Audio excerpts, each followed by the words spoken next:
Hey guys, tonight we slip quietly into a world where dawn hasn't even decided whether it wants to exist yet. You're wrapped in scratchy wool, half asleep, half shivering, and fully aware that the medieval village around you is already breathing. Timid little sounds in the dark. The creak of a thatched roof settling. A rooster who's clearly confused about his shift schedule. You won't believe this, but in a place like this, the day begins before light does. Sleep is something you borrow, not something you own. All right, before you get too cozy, go ahead and smash that like button and subscribe, but only if your heart says yes. And as always, tell me where you're listening from and what time it is over there. I love seeing our sleepy little map of the world grow. Dim the lights, get that fan going for some background vibes, and let's chill into tonight's little adventure. You lie on your narrow, straw-stuffed mattress, staring at a ceiling so close you could touch it if you stretched. Dust drifts down in the faint glow of an ember that refuses to die in the hearth. The air smells faintly of smoke, wool, and yesterday's porridge bowl that someone definitely forgot to rinse. The cottage is tiny, and sound carries easily. You hear a sleepy grunt from someone curled up beside you, another rustle from a bundle of blankets across the room, and the soft shifting of a chicken settling on a beam overhead. Yes, people really kept animals indoors at night. Warmth was too precious to waste. You ease yourself upright, careful not to wake anyone. Cold air bites your cheeks instantly. Homes like this rarely hold warmth through the night. Thick walls of wattle and daub do their best, but when you wake before sunrise, you feel every bit of winter lingering in the cracks. You rub your hands together and step toward the hearth, where a faint red glow hides under a pale layer of ash. There's a strange comfort in this moment, quiet, empty. You move with purpose but without rush. You reach for the fire hook and stir the embers, just like countless villagers did each morning in the centuries before you. The ash lifts, embers brighten, and a tiny thread of warmth brushes your knuckles. A small relief, considering that medieval English dawns were chilly even in summer. A tiny bundle of kindling waits nearby, and you feed the fire with it, coaxing the flame with careful breaths. Sparks jump like tiny fireflies, one of those everyday miracles nobody bothers to celebrate. Around you, the cottage changes shape as the fire grows. Clay pots emerge from the dark, outlines of wooden stools tilt into view, and a battered kettle catches the first glimmer of orange. Someone once carved a little pattern into the stool's legs. Someone else mended a crack in the kettle's spout with soft metal. A home like this carries the fingerprint of every hand that has ever lived here. Outside, a lonely cartwheel groans as the wind nudges it. A dog barks once, half-hearted. From a neighbouring cottage, you hear someone cough, the dry, exhausted cough people tended to develop when homes filled with smoke overnight. Chimneys existed, but not on every house. Some simply had roof holes, which didn't always cooperate. Your eyes still sting from the remnants of the night smoke. You stand, stretching your arms, feeling the stiffness of someone who slept lightly. Most medieval villagers did, not by choice, but by practice. You slept in intervals, early sleep, waking, sometimes talking quietly or tending to minor tasks, then a second sleep toward dawn. The rhythm feels strange by modern standards, but to you, standing barefoot on cold, packed earth, it feels natural, a faint stir behind you. Someone shifts, the blanket rustling. The village is beginning its slow, reluctant awakening. Not hurried, not loud, more like a tide creeping in. You can almost sense the moment the day starts, even before the sun acknowledges it. A rooster crows, late for once. Even he overslept. You glance at the tiny window shuttered against the darkness. There's no sky yet. only a promise of it, and you breathe in, gathering yourself for the day ahead, knowing this first quiet moment might be the gentlest one you'll get until night. You stand in the dim orange glow, letting your eyes adjust while the fire begins its slow reclaiming of the room. It's just enough light to see the uneven floor, the clay mugs lined up on a shelf, and the rough wool cloak draped over a peg that someone hung there last night with sleepy hands. You pull the cloak toward you, wrapping it tight. The chill still slips underneath, but at least you feel like you're wearing a thin reminder of warmth. The cottage murmurs awake around you, a soft thump from the loft above. Someone must be turning in their sleep. Then a familiar sound. A wooden ladle falls from somewhere, landing with a clatter that seems far too loud for this hour. You wince and glance at the sleeping bundle across the room. They don't stir. They're used to noise. Medieval homes were never quiet, even at night. You step outside, lifting the latch gently, and a fresh wave of cold air wraps around you. The sky is a deep, endless blue, almost black, but not quite. You can feel dawn somewhere behind the horizon pressing upward. In front of you, the village lies still like someone froze it mid-motion. Thatched roofs are faint silhouettes against the fading night. Smoke seeps lazily from a few chimneys, thin and unsure. A dog sniffs the ground lazily, not yet ready to bark at anything that moves. You inhale the smell of damp earth and frost. It's sharp, but strangely refreshing. The fields beyond the cottages are muted shapes, resting under the last breath of night. You can hear something faint, maybe a bucket swinging, maybe a door creaking open on someone else's cottage. Villagers rise early, but rarely at the same moment.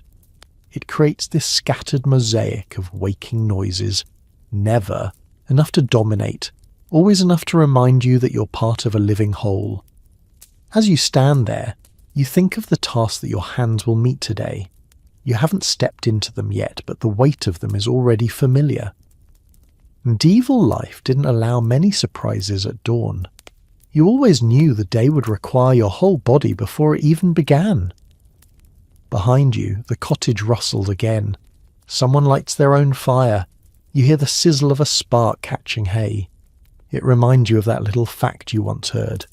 Villagers often saved glowing embers in covered pots overnight so they didn't have to restart a fire from nothing. An especially helpful trick in months when damp wood could refuse to burn for hours. Households sometimes even shared embers with neighbours, passing the beginnings of a flame from cottage to cottage like a quiet morning gift. Your fingers brush the latch as you close the door softly and return inside. The warmth has grown a little, enough to soften the air. You move through the home slowly, listening, adjusting to the rhythm of everyone waking at their own pace.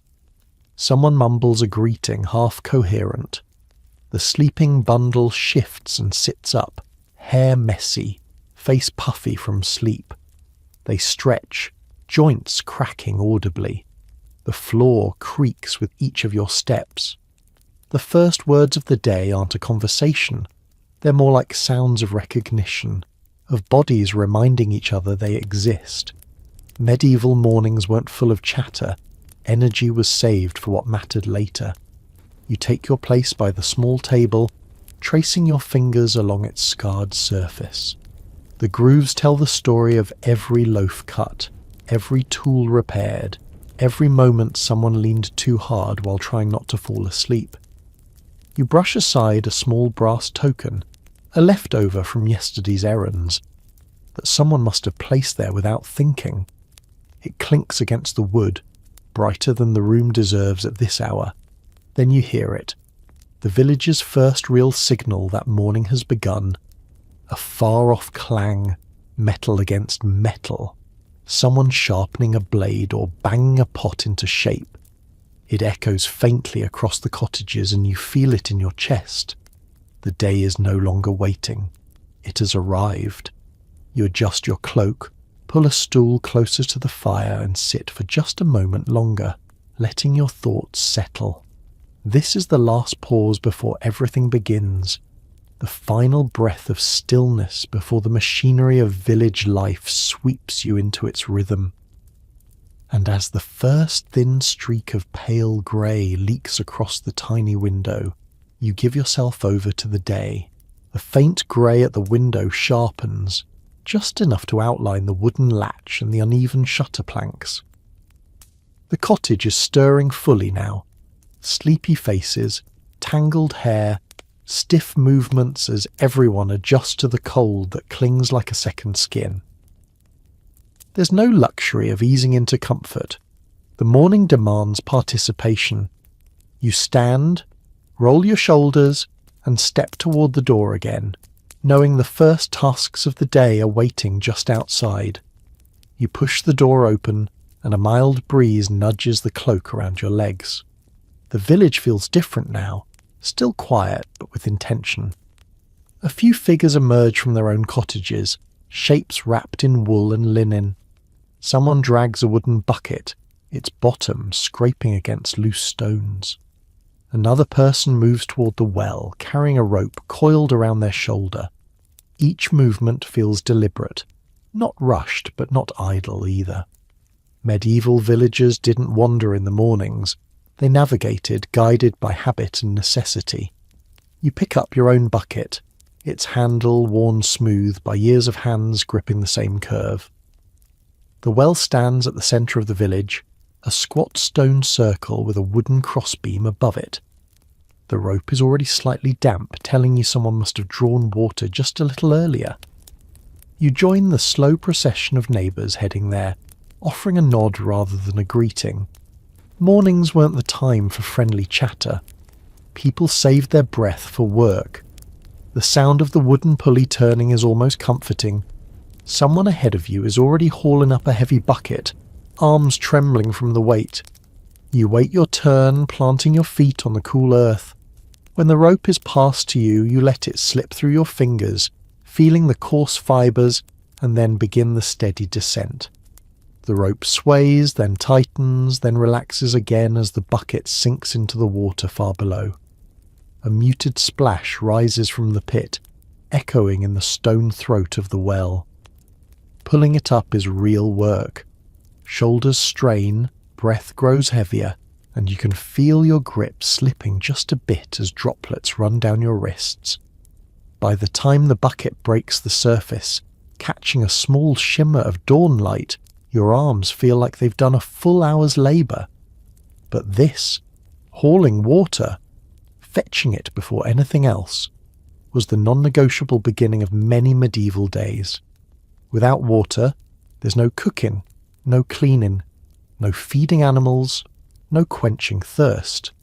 A whole household's rhythm lives or dies on this humble task. As you turn back toward your cottage, a thin curl of smoke rises from a nearby roof, drifting lazily across the awakening village. A dog trots by, nose close to the ground, tail cutting a slow arc behind it. Someone else passes you carrying a bundle of kindling, and another brings out a stack of tools to check for damage. A man kneels by a fence, poking at the weak spots with a dull knife. These small jobs scattered across the village remind you of something practical. Medieval roofs, fences and tools needed constant attention. Everyday tasks weren't chores, they were maintenance of survival. You set the water inside the cottage, feeling the coolness seep into your skin. The fire crackles now, growing stronger. Someone sits near it, warming their hands, while another person begins grinding a few grains, barely enough for a small morning meal. The house feels more alive, though not exactly cheerful. People weren't grumpy in the modern sense. They were simply conserving energy, saving words for moments that mattered. As you step back outside, you notice another figure near a small patch of herbs behind your cottage. They're checking the plants with careful fingers, even though the sun hasn't fully risen. Herbs were precious, medicine, seasoning, and sometimes currency when bartering. You glance at them for a moment, realizing how many little tasks keep a medieval household afloat. Nothing is small, nothing is optional. In the soft morning chill, the village fully awakens, not with noise but with purpose, and you feel yourself pulled into that early rhythm, ready to take on whatever the rest of the morning demands. You lift the bucket again, feeling the water sway inside it, cold and heavy. You brace your elbow against your hip and carry it toward the side of the cottage, where the day's first chores wait. The sunlight is still too faint to warm anything, but it casts a soft sheen across the village path, just enough to reveal footprints left by those who woke earlier than you. There's always someone who starts before everyone else, either by choice or because sleep fled faster than it arrived. You set the bucket down beside a small wooden trough and pour carefully. The water splashes against the sides, the sound sharp in the stillness. One of the hens perched on the fence hops down immediately, pecking at droplets on the rim. You shoo her away gently. She'll get her turn soon enough. Birds had a habit of inserting themselves into morning tasks like they were senior supervisors. As you straighten, you notice the faint smell of damp hay mixing with wood smoke drifting from a dozen leaning chimneys. Nearby, a neighbour's door creaks open, and an elderly man steps out, leaning on a walking stick smoother than river stone. He nods to you, one of those slow, heavy nods that carries a world of unspoken understanding. Older villagers usually woke early, partly because of aching joints, partly because they understood the village's rhythm better than anyone else. They often checked small things out of habit: fences, gates, the frost on the ground, the shape of the clouds hinting what kind of weather the day might deliver. You turn back to your own tasks. A pile of firewood needs sorting, and some sticks are still too damp from last night's fog to use. You pick through them, tapping each lightly against the chopping block. A hollow sound means it might burn. A dull thud means it will only smoke your house into misery. It's a delicate kind of knowledge, learned slowly, the way your hands instinctively know which stick is trustworthy. In medieval villages, a surprising amount of survival came down to tiny judgments like that. Behind the cottage you hear a faint rustling. When you step around the corner you find the goat already nudging the gate, eager for food or attention or both. She stares at you with a face that's far too expressive for someone who hasn't paid taxes in her life. You grab a handful of leftover scraps, yesterday's cabbage stalks, a bit of hay, and place them into a trough. She digs in immediately, tail flicking happily. Goats were valuable. Milk, occasional meat, hides, and even their droppings had practical uses in certain crafts. You stroke her head once before stepping away. A few cottages down, someone calls out, sharp but not angry. You listen for a moment. It's the village miller, muttering about a stuck door on his grain shed. He always mutters, especially in the morning. Millers had a reputation in some villages, part essential worker, part local rumour magnet. Some people claim they kept too much grain for themselves. Others said they knew everyone's secrets because villagers whispered complaints while waiting in line. Whether fair or not, the character of the miller was one of those recurring figures in daily life that shaped the village's social weather. Your own tasks pull you back again. You check the cottage's outer wall, where a small crack formed during last week's rain. You run your fingers along the edge, feeling how the clay has dried unevenly. It'll need patching later with a mix of straw and mud. You make a mental note. Morning is about noticing things. Tiny damages, missing items, tools someone borrowed and forgot to return. Medieval life didn't allow neglect to linger long. Inside the house you hear movement growing steadier, louder, the unmistakable sound of people officially awake, not just drifting between dreams and chores. The fire pops and crackles. Someone drops a wooden spoon. Someone else coughs, long and low. It's starting. Then, from somewhere across the village, a bell rings. A small handbell, not a church tower. Perhaps a shepherd signalling family members. Perhaps someone calling others to help with a stubborn animal. Bells served many purposes, and this one carries a particular pitch you've learned to recognise. It's the sound of the village's day, finally, firmly beginning. You take one long breath, the cold settling deep into your lungs. Your hands already ache a little from simple tasks, but there's comfort in that ache. It signals the transition from quiet chores to the larger demands waiting beyond the cottages. Your morning has begun, and the village moves with you. The cottage is warm enough now that you can see your breath only faintly. The fire snaps with a bright, eager crackle as you set a small iron pot over the revived flames. Breakfast is never a grand affair in a medieval village, but it's important. Fuel for the body before the long grind outside. You kneel beside the hearth and stir the embers a little more, watching them pulse with orange life. The smell of smoke wraps around you, not unpleasant, just familiar. The kind of scent that clings to every garment and every woven blanket in the house. You reach for the grain sack tucked into the corner, its mouth tied loosely with twine. When you scoop your hand inside, you can feel how coarse the contents are. Barely sifted barley meal, rough enough to scrape your palm. Fine flour is a luxury you rarely see. This stuff is closer to the earth it came from, bits of husk and all. You pour a small handful into the pot along with water from the bucket you hauled earlier. The mixture thickens slowly as you stir it with a wooden spoon worn down to a smooth curved edge. Someone behind you yawns so loudly it sounds like a creaking door. You don't turn, you just toss a smile over your shoulder. That first, exaggerated groan of the morning feels like a shared ritual. Medieval families didn't wake neatly or gracefully. Everyone emerged from sleep with stiff joints and tangled hair, and there was always one person whose morning noises could have passed for a dying ox. This morning you realise that person is not you. Yet. A child-sized bundle of blankets rolls over in the corner, revealing a sleepy face squinting at the fire. They rub their eyes, sniff once, and shuffle toward the heat with tiny, determined steps. The fire pulls everyone in during the early hours. Warmth is a precious currency. You edge closer to let them stand beside you, their small shoulder leaning gently against your arm. The porridge bubbles lazily as steam begins to rise, filling the room with a warm, grainy scent.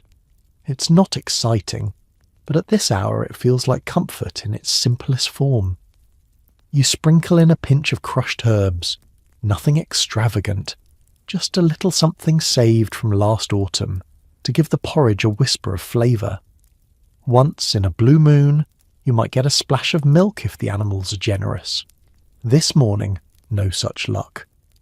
While the meal thickens, you look around the cottage, watching everyone settle into their roles without speaking much. Someone fetches wooden bowls from a shelf. Another checks the fire, poking a stubborn log into a better angle. Someone else folds blankets and tucks them into a corner to clear space. Medieval mornings were never idle. Even the quiet moments had purpose. A neighbour's voice drifts in through the open door, two people exchanging a brief greeting about the weather. You catch a snippet of their conversation, something about frost on the far fields, something about whether today will warm enough for comfortable work.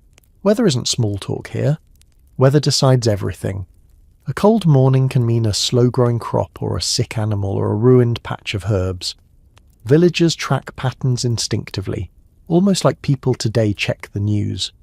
As you stir the pot a final time, you remember a tiny quirk you once heard from someone older. Some medieval households dropped a pebble into their porridge pot to keep it from sticking to the bottom. The stones scraped the base as the mixture bubbled, preventing burning. You glance around as if expecting someone to mock the idea, but no one would. Tricks like that were treasured. passed quietly through generations, tiny hacks that kept meals edible and life manageable. You scoop the steaming porridge into bowls, careful not to spill. The heat warms your fingers even through the wood. Everyone gathers around the small table, pulling stools close, sitting shoulder to shoulder.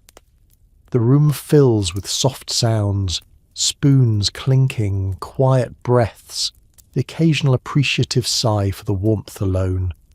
Breakfast wasn't meant to delight. It was meant to steady you before labour stole the softness from your hands and the warmth from your bones. The meal is plain, but it feels grounding. The heat calms the cold still tucked in your chest. And while the sun hasn't yet cleared the horizon, you can feel the promise of light beginning to stretch across the village. For now, you simply eat, breathe, and enjoy the warmth while it lasts. You linger over the last spoonful of porridge, letting the warmth settle into your stomach before the real demands of the day claim you. The fire glows steadily now, casting shifting shadows on the walls, shadows of people you've shared this small space with for as long as you can remember. Breakfast isn't a moment of leisure, it's a moment of alignment, a way for everyone to gather strength before stepping into the cold, the mud, or the endless small burdens that make up a medieval morning. As bowls empty, you stand and begin rinsing them with the water left in the bucket. There's no soap, of course, just cold water and a bit of clean straw to scrub the rough wood.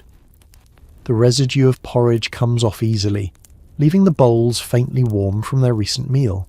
You set them on the table to dry, knowing they'll be used again within hours. Medieval kitchens had no drawer full of extras, just a few precious items, each carrying years of history. Behind you, someone adjusts the fire, nudging a log that's burning too quickly. The hearth had to be managed constantly. One careless morning could mean a cold afternoon. In wealthier homes, fire dogs and andirons controlled airflow, but in cottages like yours, everything depends on well-placed wood and careful attention. You watch the flames rise and fall as someone pokes at the embers with practiced precision. A draught sneaks in from under the door, stirring a strip of dried herbs hanging from the rafters. They rattle softly, releasing a faint hint of rosemary. Bundles like these weren't just for cooking. They hung as insect deterrents, mild air fresheners, and even as folk charms against illness. Medieval life often blurred the line between practicality and belief, without anyone finding it strange. You touch the herbs lightly as you pass, enjoying the little burst of their scent. Someone else brings a small jug to the table, thin clay, patched once with a strip of heated resin. They pour a bit of yesterday's leftover ale, watered down just enough to make it safe for even the youngest to sip. Water was often unreliable for drinking, but a little ale, especially the weak kind made at home, was part of everyday life. Not enough to make anyone stumble, just enough to cut through the morning dryness in your throat. You take a sip, feeling the faint tang settle on your tongue. The village outside is gaining voice now. Footsteps crunch across frost. A door slams, too hard, probably by accident. Someone shouts a greeting from half a street away. The sound of a sheep bleating rumbles through the cold air, joined by the sharp clack of a gate being opened. All these noises fold together into the morning symphony, familiar enough that you no longer notice the individual notes. You step out for a moment, standing in the doorway while the rising sun paints the sky with pale streaks of gold. The air tastes sharper now, warmer than earlier but still brisk. You can see a pair of neighbours inspecting a broken tool, one holding the handle at an awkward angle, both wearing the same sceptical expression. Tools broke often. Metal was precious, but not always strong. You smile a little, remembering that quirky story someone told years ago about a villager who trusted his hoe so much he named it, only to mourn it like a family member when the handle finally split in half. People found humour in hardship because there was no other way to survive it. You return inside as the cottage continues its steady transformation from sleeping space into working space. Blankets rolled, beds pushed aside, the table cleared of everything except what's needed for the hour ahead.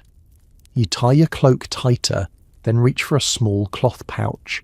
Tiny bits of grain, a pinch of herbs, a sliver of last night's loaf. You tuck it inside your belt. A midday meal won't cook itself, and the fields rarely let you return early. But before you leave, you glance once more around the room. The small fire, the faint smell of porridge, the quiet shuffling of people preparing for the day. These early moments, though simple, anchor the rhythm of your life. They remind you that survival begins long before you step into the fields or the workshop. It begins here, in the warm glow of shared effort, shared hunger, and shared hope that today will be manageable. You take one breath, then another, then step toward the door, letting the colder air wrap around you again.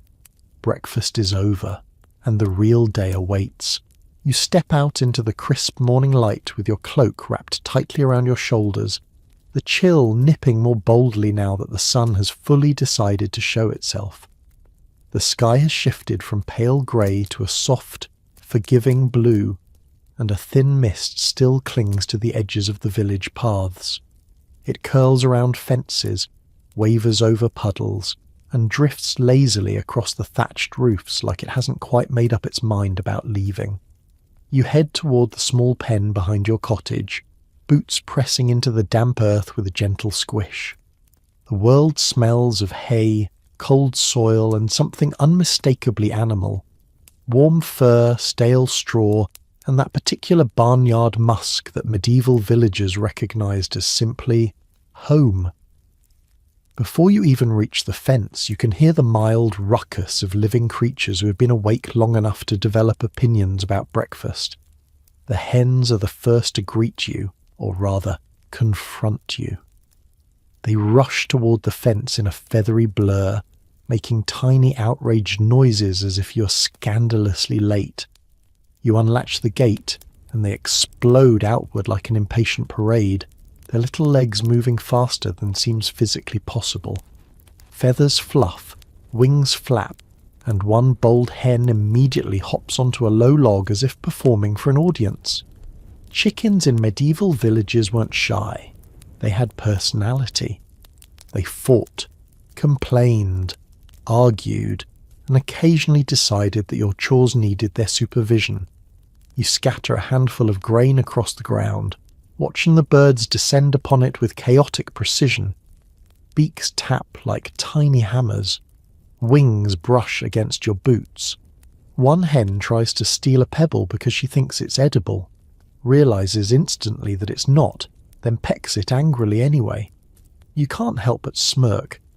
Mornings are better with ridiculous chickens. Next, you turn to the pig. She snorts loudly when she sees you approaching, trotting forward with the swagger of someone who knows she's important.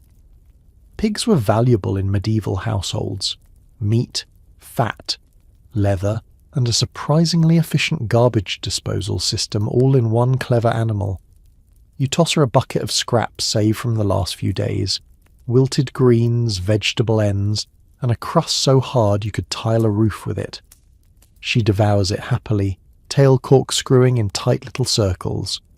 Behind you, the goat bleats impatiently. She always bleats impatiently. It's her personality trait.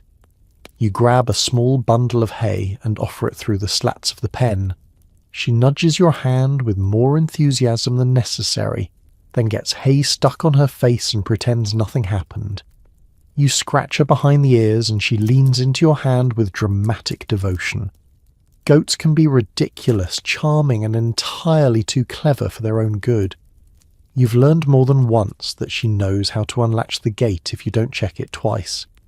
As you work, you're struck by how these animals shape the rhythm of the morning.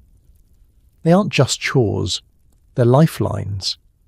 A healthy flock or herd meant food security, trade, manure for crops, and in some cases companionship. They were woven into the social and economic fabric of medieval life. You can't imagine a morning without them. A neighbour appears at the edge of the lane carrying a sack of grain across his shoulder. He nods to you and gestures toward the hens, giving a thumbs up of approval. He's always been fond of your flock, especially the speckled hen who once wandered into his cottage and refused to leave until someone bribed her with breadcrumbs. You wave back, smiling. As you finish tending the animals, you check the troughs one more time, ensuring the water you hauled earlier is enough to last until midday. The pigs grunt contentedly. The chickens gossip loudly among themselves. The goat stares at you like she expects a second breakfast. You close the gate and give it an extra push to make sure it latches, a habit born from hard-earned experience. Once, early last winter, a goat escaped and climbed onto the neighbour's cart, refusing to leave until someone offered her a stolen turnip. That's the sort of morning adventure you prefer to avoid. With the animals fed and satisfied, you take a deep breath. The lingering smell of hay and earthy warmth settles into your clothes, into your hair, into your skin. It's a familiar scent, one you'll carry with you until nightfall, and in its own way, it marks the beginning of the day more clearly than dawn ever could. Your hands are warmed now, your muscles are awake, and with the animals tended, you can finally turn toward the fields that call to you from beyond the village boundary. You step back from the pen, brushing stray bits of hay from your sleeves, though a few strands refuse to let go. The sun edges higher, still soft and low, but bright enough now that the village begins to show its true shape. Uneven fences, worn footpaths, smoke rising from crooked chimneys, and the familiar mosaic of cottages huddled close together as if sharing warmth. You pause for a moment, letting the morning settle into your bones. Feeding the animals always activates a kind of early calm, a rhythm that reminds you why this place, rough as it is, feels like home. Something shifts behind you, a soft scuffling sound. When you turn, you find the cat stretching luxuriously atop an overturned basket. She blinks once, very slowly, as if evaluating whether you're worth acknowledging at this hour. Cats ruled medieval farms in their own quiet hierarchy, working animals yet never fully owned. You crouch and give her a quick scratch under the chin. She purrs with the smug satisfaction of a creature who knows she contributed to last night's peace by keeping the mice from the grain sacks. You murmur a quiet thank you, and she flicks her tail before disappearing beneath a wooden bench, already off to patrol her tiny kingdom. You grab the small rake leaning against the fence and smooth the ground inside the chicken enclosure. It's not glamorous work and it won't stay clean for long, but it helps keep the coop healthier. Medieval villagers understood disease far less scientifically than people do now, but you know from experience that filth attracts trouble. Sick birds, spoiled eggs, and sometimes that odd fungal rot that old folks whisper about when they think no one is listening. A clean pen doesn't guarantee safety, but it gives you a fighting chance.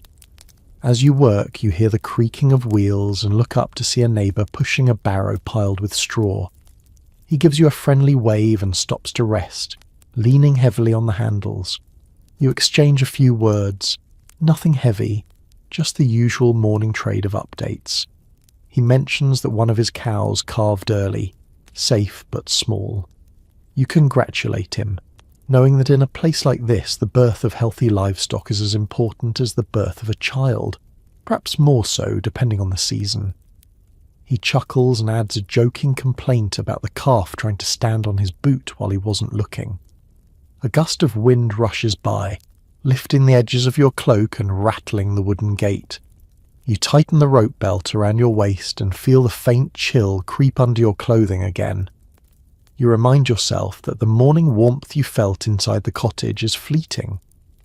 Out here, the air holds on to the night long after sunrise. Even on days like this, where the sky promises mild weather, You feel a little shiver that reminds you, nature always holds the upper hand. You finish your small repairs around the pen, tightening a loose post, removing a sharp splinter, adjusting a broken slat someone must have kicked accidentally last evening. A well-kept coop means safer animals, and safer animals mean security. Chickens may seem minor, but they provide eggs, meat, and feathers, and sometimes their loud squawks warn you about foxes sneaking through the hedges.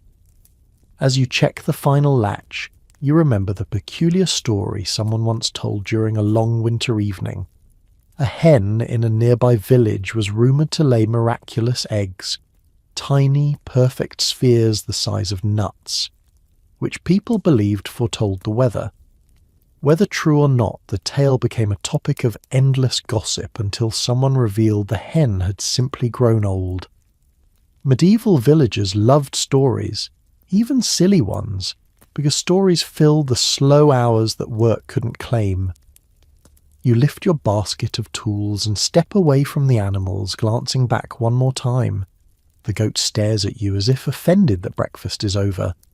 The pig snorts contentedly, already rolling in a patch of soft soil. The hens dart through the yard with chaotic energy, each convinced she's on an important mission. Chaos, yes, but familiar chaos. You close the wooden gate behind you with a satisfying thump, testing it twice to be safe. Animals, like people, find ways to surprise you, especially on mornings when you're distracted. With the chores done and the livestock settled, a new silence settles over you, one that feels different from dawn's hush. This is the quiet that follows accomplishment, that small exhale before the fields claim the rest of your strength. You take one last breath of the barnyard air and turn toward the path leading out of the village. The animals are satisfied, fed, and calm. Now it's your turn to face the labour waiting in the open fields. You sling your small cloth pouch over your shoulder, tighten your cloak once more, and begin walking toward the edge of the village where the fields stretch outward, like a patchwork quilt stitched together by centuries of hands. The path is narrow, beaten down by generations of boots, hooves, and wooden cart wheels. Dew coats the grass on either side, glistening in the sunlight that finally feels strong enough to paint the world in gentle gold. As you walk, you hear the steady rise of morning sounds, the rhythmic thud of someone chopping wood, the clink of metal as a neighbour sharpens a blade, the rustling chatter of villagers gathering tools for their own work. Children run past you, chasing each other with bare, dusty feet until someone calls them back to help with smaller chores. A dog trots behind them, tail wagging like a banner caught in the wind. You pass by the last row of cottages, each one unique in its imperfections. A thatched roof with a sag in the middle. A door that leans outward as though it's perpetually surprised. A window patched with oiled parchment instead of glass. Each home holds its own story. Lost spoons, mended shirts, nights of feasting and nights of hunger. The village is small, but full of life lived loudly and plainly. Once beyond the cottages, the view opens. You inhale deeply. The fields smell of damp soil, trampled grass, and something faintly sweet. Last summer's remnants lingering beneath the earth. Stretches of farmland roll outward in uneven waves, divided by hedges, ditches, and narrow banks. You can see distant village boundaries marked not by walls, but by subtle changes in the landscape. The curve of a field, a line of trees, a slightly different shade of earth where one manor ends and another begins. You walk along the track leading to your assigned strip of land, your family's plot in the open field system. It's a long, narrow strip, one of many scattered across the area, rather than gathered into one neat piece. Medieval farming was communal in ways that might seem strange now. Everyone's land was interwoven like threads in a tapestry, forcing cooperation and ensuring that no household stood entirely alone. You pass a few other villagers heading the same direction, each carrying their own tools: hoes, mattocks, rakes, bundles of seed for the coming season. A familiar weight settles over you. Not dread, just the deep awareness of the work ahead. The fields shape the day more than the sun does. There's always something to tend: soil to turn, weeds to pull, stones to remove, ditches to clear. Even on days when nothing seems urgent, the land expects your hands. And if you ignore it too long, it finds ways to remind you, with failing crops, stubborn clay, or the sudden appearance of invasive plants that seem determined to take over your barley patch. As you walk, an older woman catches up to you, leaning slightly on her sturdy walking stick. Her steps are slow but steady. She carries a woven basket filled with seed grain. She nods at you and comments on the light frost she saw clinging to the north fields earlier, a quiet warning that the soil might still be hard in places. You thank her and tuck that detail into your mind. In this world, people don't give advice lightly. A small observation from an elder can mean the difference between a productive morning and hours of frustration. You reach the ridge overlooking your strip of land. From here, you can see your section clearly. Rough soil mixed with scattered stones, the memory of last season's crop marked by faint rows. A couple of crows hop boldly at the edge, eyeing you with the arrogance of creatures who believe they own the land more than anyone else. You pick up a loose pebble and toss it in their direction, not to harm them, but to persuade them that breakfast must be sought elsewhere. They squawk indignantly and flap away. As you descend toward the field, you're aware of a quiet shift inside you. Morning chores at home warm your body, but stepping onto the open land awakens something else: discipline, patience, and the resilience that medieval life demanded from everyone. You plant your feet firmly on the soil, feeling its coolness seep upward. You let your fingers trail through the dry stalks left from last year, then reach for your tool. This is where the true work of the day begins. You plant your heel in the soil, testing its firmness. It gives just a little beneath your weight, soft enough to work, but not soft enough to trust. The sun hangs low behind you, throwing long shadows across the field, turning every clod of earth into a small hill. Birds wheel overhead, their calls breaking the silence like tiny bells. You take a moment to breathe it all in. This is the heartbeat of medieval life, the quiet beginning of fieldwork, steady and unremarkable, yet absolutely essential. You set your tool, an iron-tipped hoe with a handle smoothed by years of hands, against the ground. The first few cuts into the soil are always slow. You carve into the earth, lifting small chunks and flipping them to expose the darker, damper soil beneath. Each movement has weight: the twist of your wrist, the bend of your back, the push of your foot anchoring your stance. Your breath eventually syncs with the rhythm, becoming part of the motion rather than interrupting it. Around you, others are settling into their own tasks. A man a few strips over is gathering stones into a rough pile, muttering under his breath at each new one he uncovers.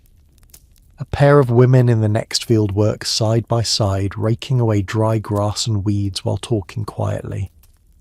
Their voices drift toward you as faint whispers, something about a lost sheep, something about a neighbour who tripped over his own rake yesterday. Gossip is subtle out here.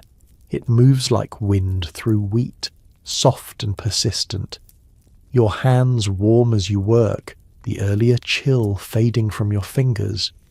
You can feel the beginnings of a dull ache in your arms, an ache you've known your entire life. Medieval villagers didn't need fitness routines. The land handled that. Every swing of the hoe, every stoop to remove a stone, every careful pull of a weed is part of the long, steady conversation between you and the soil, and it's a conversation you've learned to understand intimately. After a while you pause, resting the handle of your tool against your shoulder. You wipe your brow with the back of your sleeve, noticing how the morning sun makes the dew retreat in shimmering waves. The smell of the earth grows stronger, richer, as the ground warms. You crouch to examine a stubborn patch of weeds that seems determined to reappear no matter how often it's uprooted. You dig around the base with your fingers, shaking loose a clump of tangled roots. As you work, you remember something an older farmer once told you. If you treat the land like a stranger, it'll fight you. Treat it like a partner, and it'll feed you.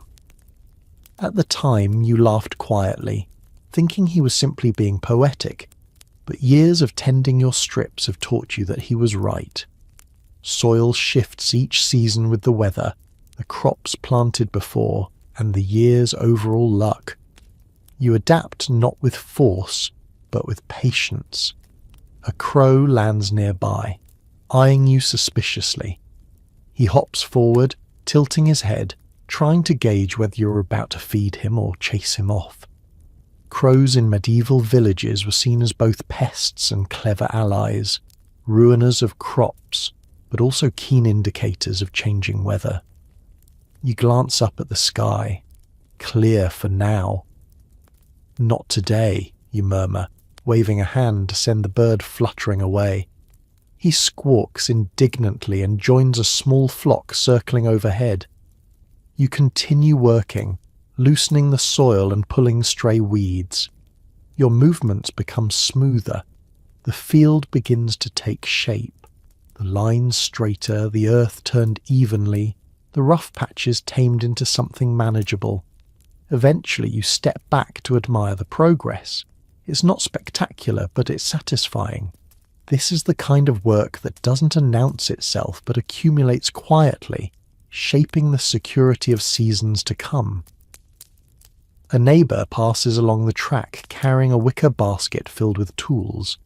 She stops long enough to comment that the north field might flood this spring if the rain continues, a warning disguised as a casual remark. Medieval villages shared advice freely because everyone's survival was entangled. You thank her, pocketing the information for later. You'll need to reinforce the small drainage ditch near your strip before the next heavy rain. As the sun rises, warming your shoulders and casting a brighter glow on the fields, you feel the morning's purpose settle fully upon you. The village is behind you now, humming with its own tasks. Here, in the open expanse of land, you're not just part of the community, you're part of the landscape itself. Each motion you make shapes the ground that will feed you months from now. The fields have claimed you for the day, and in their silent, steady way, they welcome you back. The sun lifts higher, warming the fields just enough to loosen the morning stiffness from your back. You adjust your grip on the hoe and continue working, settling into that oddly hypnotic rhythm that comes when repetition becomes its own kind of quiet. Every swing sinks into the soil with a soft thud. Every lift exposes a new patch of earth, dark and damp beneath the sun-faded surface. This is the part of the day where time stretches and blurs, not because nothing is happening, but because everything happening is familiar. You shift your weight forward, planting your foot firmly before driving the tool into another stubborn section of ground. Your muscles protest a little, but you push through. Medieval villagers worked long hours, and bodies adapted out of necessity rather than design. Your hands toughened years ago, each callus a permanent souvenir of mornings just like this one. A man working a few strips away suddenly straightens, rolling his shoulders with a loud groan that echoes across the field. You can't help but smile. That sound could belong to anyone here. Everyone feels it. The long pull of soil, the strain of repetitive motion, the simple exhaustion that settles into bones like an old friend. Yet no one complains for long. Complaints don't feed families. Hands do. You push through another row, dragging the hoe through soil that clings stubbornly to the blade. When you pause to knock the dirt loose, you notice tiny bits of white shell mixed into the earth. Oyster shells, just a few fragments, left there by someone long before you. You once heard that people mixed crushed shells into the soil to enrich it, especially in coastal villages. Whether this patch was improved intentionally or simply inherited from some long-forgotten meal, it reminds you that generations have touched this same land. You're part of a chain, not a beginning. A group of villagers gathers near a ditch a short distance away. Their voices rise in a blend of concern and irritation. You wander closer, tool resting against your shoulder. The ditch walls have collapsed in one spot, water pooling where it shouldn't. Last year's heavy rains carved new channels through several fields, leaving small problems that become big ones if ignored. A few people step into the mud, testing its depth. Someone mutters that this will take the better part of the afternoon to fix. You offer a few words of commiseration, knowing full well that ditches are temperamental beasts, always shifting, filling, collapsing, or running dry at the worst possible moment. They were as essential to medieval farming as tools or seed grain, guiding water where it needed to go and keeping it away from crops when necessary. Most of the villagers nearby already carry shovels or long-handled spades, expecting this kind of problem to emerge eventually. You make a mental note to help once your own morning work is finished. Returning to your strip, you dig deeper into the soil to loosen the more stubborn clumps. Sweat begins to gather along your hairline despite the cool wind. You wipe it away with the inside of your sleeve, noticing how the sun has shifted while you worked. Hours pass quietly, when the fields have your full attention. A rustling sound draws your gaze to the tall hedgerow bordering the south side of the field. A pair of small birds flit in and out of the branches, carrying bits of dried grass in their beaks. They're building a nest again, right in the same spot where they nested last year. You watch them dart back and forth, marvelling at how their tiny bodies manage so much purpose. A few villagers joke that birds are better workers than people because they refuse to waste daylight. Others believe birds sense the mood of a village, flocking more when the harvest will be good. Old folk sayings like that stick around because they bring a spark of personality into the long hours of labour. A faint shout breaks your focus. Someone calls your name, waving from the far end of the field.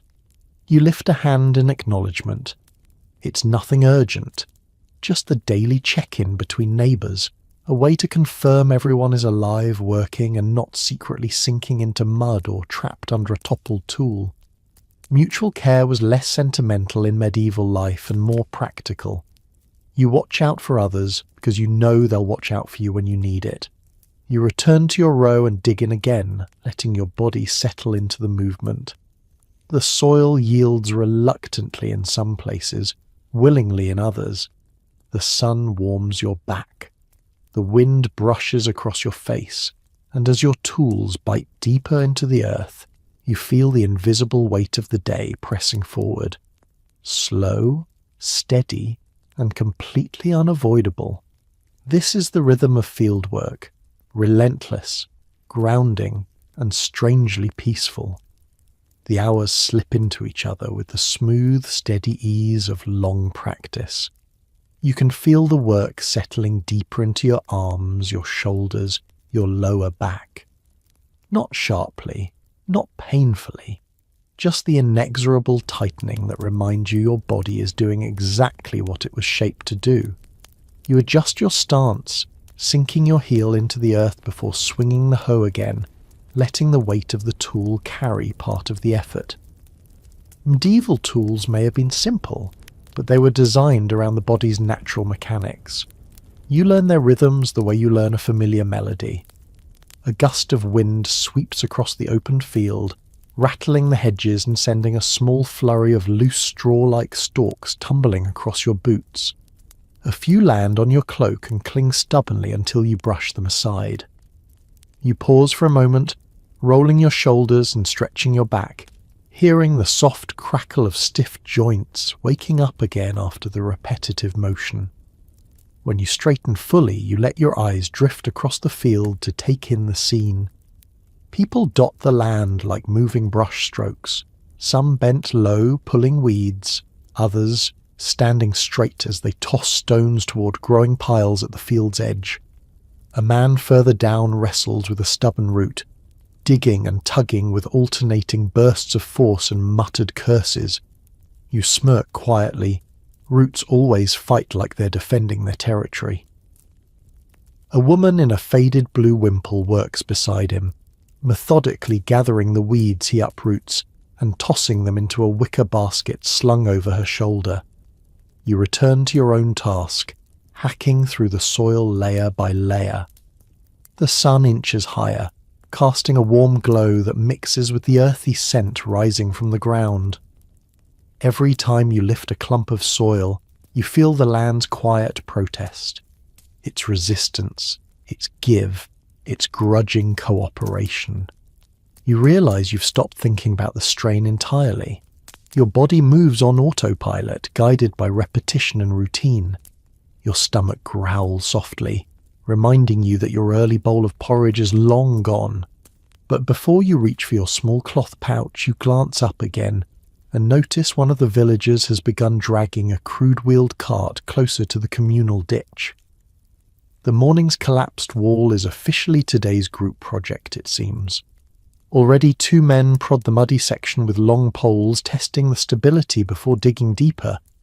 These ditches, narrow and often overlooked, shape the success of whole seasons. Too much water and the crops drown, too little and they wither. Keeping them healthy is as essential as tending the soil itself. You walk over to lend a hand for a bit. As you help shift some loose earth, one of the older men tells you a story. Something about a ditch up on the far ridge that moved overnight decades ago. People believed it was a spirit shifting the land, though the man laughs and admits now that it was probably just years of erosion. Still, the story lived on long enough to become a village joke.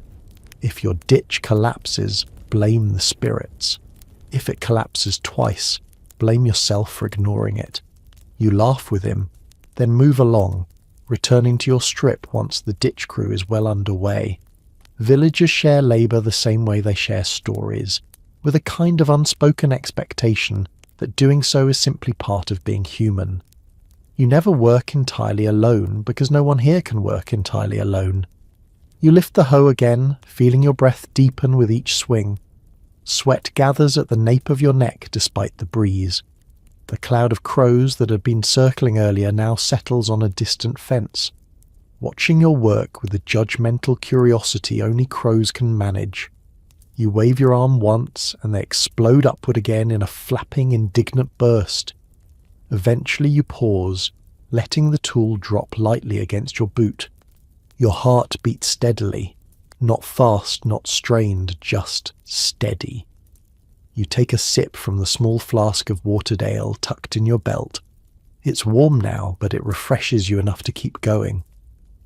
Looking round once more, you feel it, the peculiar peace that comes not from rest, but from repetition. Medieval life is full of relentless labour, yes, but there's something grounding about it. The land doesn't make demands out of cruelty. It asks only for care, patience, and presence. And in return, it nurtures you in ways that feel almost intimate. You shift your feet, grip the hoe again, and return to the rhythm. Soil lifts, breath deepens, and the world narrows to the small patch of earth in front of you. The morning may be wearing on, but the work, steady, quiet, and strangely satisfying, carries you forward. You keep working your strip of land until the rhythm becomes something like a hum beneath your ribs, steady, predictable, familiar. But slowly, as the sun climbs, you begin to notice something subtle changing across the fields.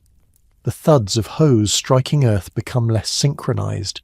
The murmurs between workers grow louder. And then it happens. The morning quiet starts to fray into something far more alive. the gentle rise of village talk. You straighten your back, stretching until you feel a small, satisfying crack along your spine. When you glance around, you catch the unmistakable look in a neighbour's eye, the moment when fieldwork becomes companionable instead of solitary. You prop your tool against your hip and drag your forearm across your forehead, wiping sweat that's begun to bead despite the mild weather. It begins, as it always does, with the people working closest together. Two women on the next strip lean in, their voices drifting through the breeze. At first it's simple, comments about the frost, complaints about a stubborn weed, a sigh about someone who left their tools out overnight again. But then the tone shifts, and you can feel the gentle tug of curiosity pulling you toward their voices. Gossip in a medieval village isn't just entertainment, it's a social map, an early warning system, a thread that ties everyone together. Finally, someone calls your name, not loudly, just enough to travel across the neat row of turned earth between you. You step closer, leaning on your hoe like a walking stick. A woman in a faded green kirtle jerks her chin toward you. "Did you hear?" she asks. There it is, the daily spark. You raise an eyebrow but say nothing. It's an unspoken rule. Whoever starts the story owns its first breath. She glances around conspiratorially before continuing. "The miller's apprentice fell into the pond last night, entirely sober too." You snort before you can stop yourself. It takes effort for anyone to fall into that pond. The banks are gentle, the water shallow. You can't even imagine how someone managed to topple in accidentally, unless fate decided to test the boy's balance, or the lad decided to practice walking in the dark. A small ripple of laughter travels across the nearby strips. Someone else chimes in. "Saw him this morning. Smelled like a wet sheep." The whole group chuckles and you feel your shoulders loosen with the easy warmth of shared amusement. Gossip here rarely stings.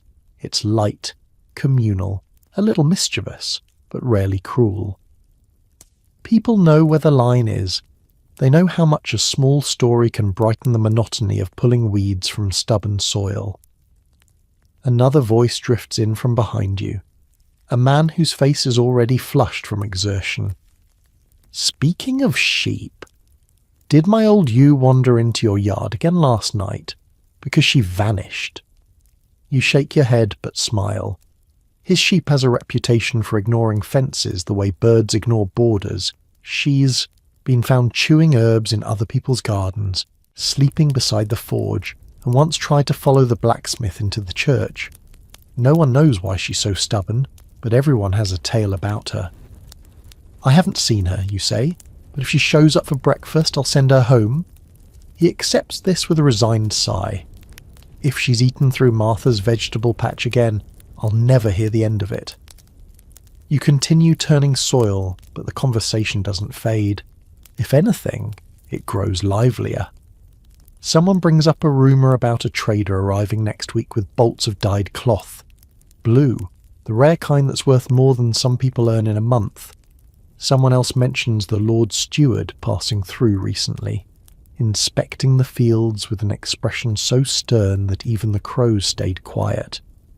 You don't know how true any of it is, but you listen, letting the words settle in your ears like sparks of colour against the brown monotony of farmland. Gossip carries hints of truth, exaggerations, warnings, hopes. It's how the village learns, adapts, anticipates. In a world without written news, every whispered story feels like a piece of the puzzle. As the labour continues, you find yourself laughing along with a few neighbours. Someone tells a tale about a travelling peddler who tried to sell magic beans last summer. Someone else claims that a fox has been stealing eggs and that its tracks near the hedge look unnervingly clever, as if the animal has developed a strategy. You make a mental note to watch your hens more carefully, though the idea of a fox planning a coordinated operation makes you smile. As the wind picks up, carrying voices across the rows, you realise something important. This is the social glue of the village, the music that keeps everyone going through the relentless labour. Tales weave through the fields as surely as the roots beneath your feet. And in this moment, between the steady work of your hands and the drifting stories of your neighbours, the morning feels lighter, less demanding, and a little more human. The conversation spread gradually across the field, each patch of land becoming its own little pocket of chatter. You keep working your strip, but the rhythm now shares space with the ebb and flow of voices around you. The hoe bites into the soil, but your attention drifts as people stitch stories together with the same repetitive ease as your labour. A voice calls out from the far side of the field. It's old Garin, the village's unofficial historian, leaning on his spade the way one might lean on a lectern. "Did you hear about the thief caught near the oak grove?" he says, loud enough that half the workers turn their heads. His tone alone promises something ridiculous. "Caught him trying to make off with a goose twice his size." A ripple of amusement spreads. You raise an eyebrow. A goose twice anyone's size is, of course, an exaggeration, but exaggeration is half the point. Garin delights in inflating the details of every story until they're barely believable, and everyone enjoys the theatre of it. "I bet the goose chased him first," someone mutters, and the closest workers laugh. Medieval geese are notoriously aggressive, small feathered tyrants who guard property with more commitment than some humans. You once saw one chase a full-grown man off a garden path with terrifying efficiency. But Garin isn't finished. He waves a hand dismissively. "They say he was covered head to toe in mud. Claimed he fell, but I say the goose fought back." The older man grins, his teeth yellowed but his eyes gleaming with mischief. You don't steal from a bird like that and walk away unsmeared. You return to your work, but the laughter lingers. Stories like these bring warmth to the day, a kind of shared humour that softens the relentless drag of labour. You've learned over the years that even the most mundane work becomes easier when accompanied by a running feed of half-truths and small scandals. Then a quieter voice catches your ear. Elswith, who rarely speaks unless she has something worth saying. "There's talk the tanner's apprentice found a strange bone near the creek," she says, keeping her head low as she picks at a stubborn weed. "Longer than his arm, with grooves like nothing the butcher recognises." You pause mid-swing. Strange bones always stir speculation. Medieval villagers, after all, lived close to the land but had no scientific framework to understand the oddities it occasionally revealed. Some believed these large bones came from giants. Others thought they belonged to monstrous beasts that once roamed the world. A few joked that they belonged to someone who ate too many festival pies. "What kind of bone?" you ask. Elswith shrugs, her shoulders barely moving under her woolen shawl. "He said it looked like it belonged to a creature that could swallow a sheep whole." She lifts her eyes for a moment, gauging your reaction. "Maybe just a cow bone that washed oddly in the current. But it's something to talk about." You nod slowly. It probably is just a cow bone, but the image of some enormous, long-vanished beast prowling the ancient landscape adds a spark of wonder to the morning. Medieval minds were rich with stories, not because people were naive, but because they lived in a world where natural mysteries demanded explanation. And where facts were scarce, imagination filled the gaps. Another worker joins the conversation, shoveling soil as he speaks. Speaking of vanished creatures, someone swears they heard wolves near the ridge last night. He eyes the horizon, squinting as if expecting a wolf to stroll into view just to prove his point. Sounded like 2, maybe 3. That gets everyone's attention. Wolves were no joke. Even if sightings were rare, rumours travelled fast. You scan the distant tree line instinctively, though. All you see are the shifting shadows beneath the branches. "Probably just dogs," someone replies, but their voice lacks conviction. "Or foxes," another suggests. Foxes don't howl, Elswyth counters. A quiet settles over the group. Not fear exactly, but that ancient awareness that the wilderness is never far away. Medieval villagers lived with that knowledge pressed gently, constantly into their bones. You file the warning away without overthinking it. Still, the mood doesn't stay heavy. It never does. The conversations weave onward, finding smaller topics. Whose bread rose strangely this week? Whose child chased a duck until both fell into a puddle? Whose sheep keeps wandering into the wrong paddock? You laugh at the memory of that last one, remembering how you once spent a full hour trying to coax a stubborn ewe out of a neighbour's herb garden.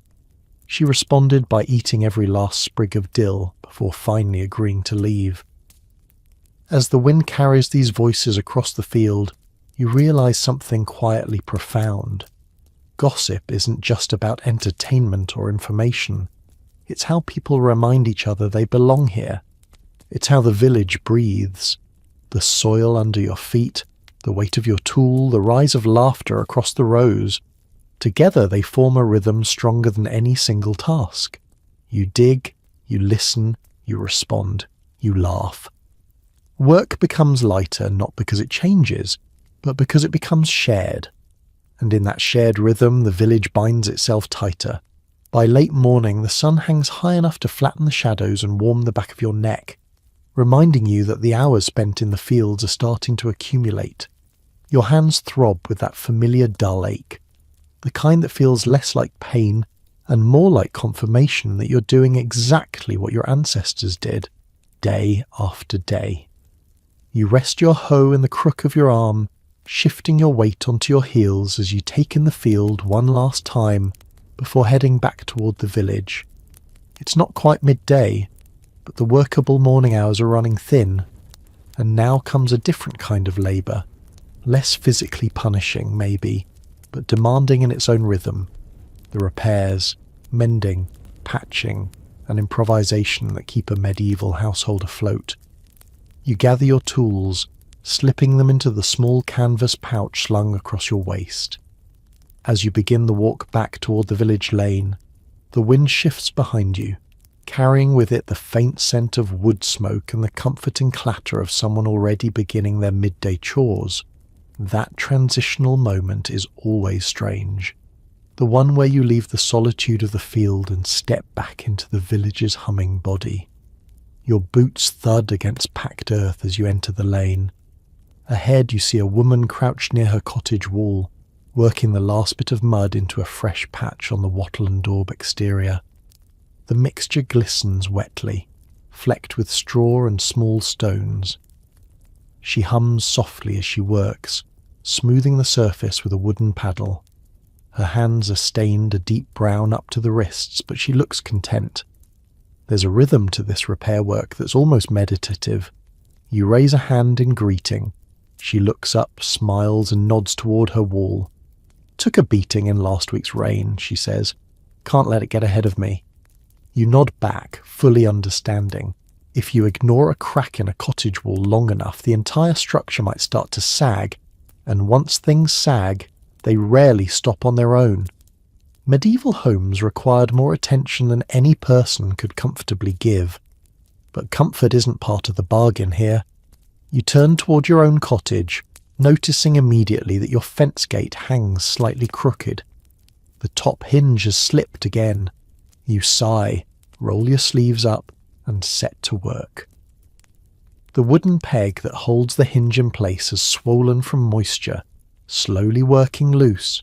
You tug it free, carve the swollen section smooth with the small knife you keep tucked in your belt, then hammer it back into place using the side of your hand and a small stone nearby. It fits tighter this time, a small victory. As you're finishing, a young boy trots past, holding a broken wooden ladle like it's a tragic relic. "Mum says it's snapped on the porridge pot," he explains when he notices your glance. "Can you fix it?" You motion him closer and examine the break. The ladle's handle split right at the thinnest point. Is just a common fate. You tell him to wait a moment, Then fetch a small strip of leather from a pouch near your doorway. Wrapping it tightly around the break, you secure it with a few precise knots. The boy beams, clutching the resurrected ladle like a treasure, and runs back to his cottage with a kind of triumph only children can manage. You wipe your hands on your tunic and step back into your yard. It's remarkable how quickly a few simple repairs can swallow the late morning. A loosened hinge, a broken handle, and next on your list, the bucket with the loose iron band. You fetch the bucket and set it onto a flat stone. The iron ring around its base has slipped slightly, causing the wood slats to gap when filled with water. You work at it with a small wooden mallet. Tap, rotate, until it settles more snugly. It's not perfect, but perfection doesn't exist here. You aim for functional, and if you're lucky, reliable. Around you the village grows louder, fuller. Someone beats a rug with a stick, sending dust billowing into the lane. A pair of older men sit on overturned barrels repairing a ploughshare, muttering back and forth about whether the metal is too brittle this season. Someone else bristles a broom head using twigs and twine. The entire village becomes a living workshop. You wander toward the shed-like structure by your cottage and peek inside. Tools hang from crude hooks, wooden rakes, a hand-forged sickle, a hammer with a cracked handle waiting to be replaced. Your gaze drifts to the pile of raw materials in the corner. Extra straw, spare cloth, a few irregular planks of wood you hope to turn into something useful one day. You grab the hammer with the cracked handle and examine it. A repair like this is nearly a ritual. You remove the head, strip away the splintered wood, and fit a fresh handle carved from last winter's hardened ash. Sliding the iron head back onto the new handle, you tap it into place until it sits firm and steady. You test the grip, solid. This is the heart of midday labour. Fixing, patching, preparing, making the things you depend on dependable again. Because here, nothing survives long without your hands guiding it back to form. As you step outside again, pulling the new hammer from your belt, the wind carries the scent of cooking grains from a nearby hearth. The midday meal is coming, but there are still a few repairs left before you can rest your hands. You set the freshly repaired hammer on the small bench outside your cottage and flex your fingers, feeling the stiffness beginning to creep into your knuckles. It's the kind of stiffness that comes not from exhaustion, but from switching between different kinds of work. Field labour bends your back and shoulders. Repair work narrows your focus, tightening your fingers and wrists. Both kinds of work pull at different parts of you, as if reminding you that survival here requires the whole body, not just its strongest muscles. A soft clatter draws your attention. A neighbour approaches, holding a dented metal pot that looks as though it has lived through 5 small wars. She lifts it with an expression somewhere between embarrassment and hope. "Do you think this can be fixed?" she asks, running her thumb along the uneven rim. "It buckled when it fell off the hook last night." You motion for her to set it down. You examine the pot, turning it in your hands. The metal isn't cracked, just bent. That's a relief. With a little pressure and a few strategic taps, you can return it to something resembling round. You warm the metal slightly by holding it near your fire, just enough to soften it, then use the back of your mallet along the interior. Tap, rotate, tap, rotate. Slowly, stubbornly, the pot begins to remember its original shape. She watches, quiet but grateful. When you hand the pot back, it's not perfect, but it's functional. Here, nothing has to be beautiful, as long as it works. She thanks you with a small bundle of dried herbs as payment. Rosemary, thyme, and a tiny sprig of something rarer. Marjoram, maybe, a prized flavour. You tuck it into your belt pouch, knowing it will turn an ordinary dinner into something warmly fragrant. Across the lane, a young man sits cross-legged in front of a broken stool, frowning deeply at one of the legs. As you approach, he shakes his head. "It wobbles," he says miserably, "and no matter how much I shave the peg, it still won't fit." You take the leg and examine the joint. The peg is too dry, shrunk slightly from the indoor heat last night. You tell him to soak it in water for a short while. It'll swell just enough to seat snugly. His eyes brighten with new respect for advice that sounds like magic, until you understand the wood's temperament. Wood taught its own lessons, if you lived closely enough to it. You continue down the lane, passing clusters of small tasks in motion. A pair of children gather feathers to stuff a cushion. A man plucks loose tufts of wool caught on a hedge, each tiny piece saved carefully, destined to become thread. Someone spreads a blanket over a low fence to shake out trapped dust. The sunlight turns the drifting cloud into a shimmering veil. Another villager kneels in the mud repairing a clay jug with warm resin, blowing gently on the patch as if coaxing it to life. Everywhere you look, someone is mending, restoring, salvaging. Little chores thread themselves into the late morning like beads on a cord, and despite the repetition, there's a rhythm here. Half craftsmanship, half necessity. You feel it settle around you as naturally as breath. Then comes a sound you know well, the rough scraping of a whetstone. You turn to see a man sharpening a curved blade, his scythe, resting in his lap like a sleeping animal. Sparks jump lightly as metal kisses stone. He nods at you without pausing, focused entirely on the motion. Sharpening isn't just a chore, it's a ritual. Dull tools drain strength. Sharp ones conserve it. That was a universal truth passed down like inherited wisdom. You pick up your own small blade, your sickle, and run your thumb along the edge. It's duller than you'd like. So you sit beside your cottage, pull your own whetstone from your pouch, and begin to sharpen it with slow, patient strokes. The rasp of metal against stone mixes with the faint chatter of the lane.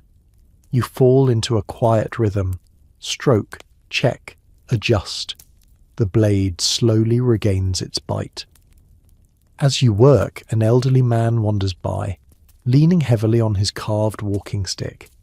He pauses long enough to glance at your blade and nod approvingly. "A sharp tool," he rasps, "means a softer day." Then he continues his walk, muttering about someone leaving a gate open again. Proof, perhaps, that small frustrations never change across generations. You finish sharpening, wipe the blade clean with a scrap of cloth and hold it up to the light. Much better. You slide it carefully back into its leather sheath, feeling a small swell of satisfaction at having prepared something properly. Small victories matter here. They accumulate quietly into the fabric of survival. Your stomach growls gently, reminding you that midday approaches swiftly. You take one last walk around your home, checking for anything else in need of attention. Loose roofing straw, a sticky latch, a cracked bowl left drying in the sun. You patch what you can, set aside what must wait, and breathe in the warm, earthy scent of a village deep in its daily maintenance. There's always more to fix. Always another crack, another tool, another loose board. But for now, the essential work is done. And with repairs behind you, your thoughts turn naturally toward the next part of the day, preparing something warm and hopefully comforting for the midday meal. By the time the sun reaches its comfortable perch above the village, your stomach has shifted from a gentle murmur to a steady, insistent reminder that morning porridge can only carry a person so far. The air feels warmer now, not hot, just softly pleasant, filled with the mingled sense of smoke, earth, and something faintly savoury drifting from a cottage a few doors away. Midday is approaching, and with it comes one of the few small pleasures in a medieval villager's day. A warm meal, however simple. You step back inside your cottage, letting your eyes adjust from the bright sunlight to the softer glow of the hearth. The fire has burned down since morning, leaving a low bed of embers and a few glowing logs. You crouch and coax the flames upward, feeding them slender pieces of dry kindling until the fire wakes with a lively crackle. It's a gentle, comforting sound, the heartbeat of the home. Your small cloth pouch, carried with you since dawn, now becomes the starting point of lunch. You draw out its contents: a bit of leftover grain, a small twist of herbs, a sliver of last night's bread hardened to the point of becoming nearly weaponized, and, if you're lucky, a small chunk of salted fish saved from a past barter. Today, the fish is present, a tiny wrinkled piece, but enough to flavour a pot. You place your iron pot on the hearthstones and pour water carefully from the bucket you filled earlier. The liquid hisses as it meets the hot metal, creating a thin swirl of steam that rises toward the rafters. You drop in the grain first, stirring with a wooden spoon until the mixture begins to thicken. The texture reminds you of the morning's porridge, but lunch is heartier, more savoury, more grounding. While the grains soften, you crumble the hardened bread between your fingers. It breaks reluctantly, like it resents being disturbed from its dense slumber. You add the shards to the bubbling pot, watching them melt slowly into the mixture. Bread never goes to waste here. Even crumbs become building blocks for meals. You reach for your herb bundle, the one your neighbour gifted you earlier, and pinch off a few dried leaves. As they fall into the pot, the air warms with a bright aromatic scent. Rosemary and thyme blend seamlessly with the thicker, earthier smell of cooking grains. The scent fills the cottage, making it feel bigger somehow, gentler. Outside the door, you can hear a child laughing, followed by the muffled scolding of someone who probably wants them to stop playing and fetch water. Further down the lane, someone bangs a pot loudly, an honest signal that their meal has begun. You glance out briefly and see smoke rising from several hearths. Cooking midday meals unites the village more than any meeting or ritual. Everyone draws into their cottages. Everyone stirs a pot. Everyone hopes that what little they've gathered will produce something warm and filling. The pot simmers steadily. You reach into your pouch for the salted fish and drop it in whole. The tiny piece dissolves easily, sending thin ribbons of flavour through the mix. For a moment you let yourself imagine the luxury of fresh meat, a rabbit perhaps, or even a small chicken roasted slowly on a spit.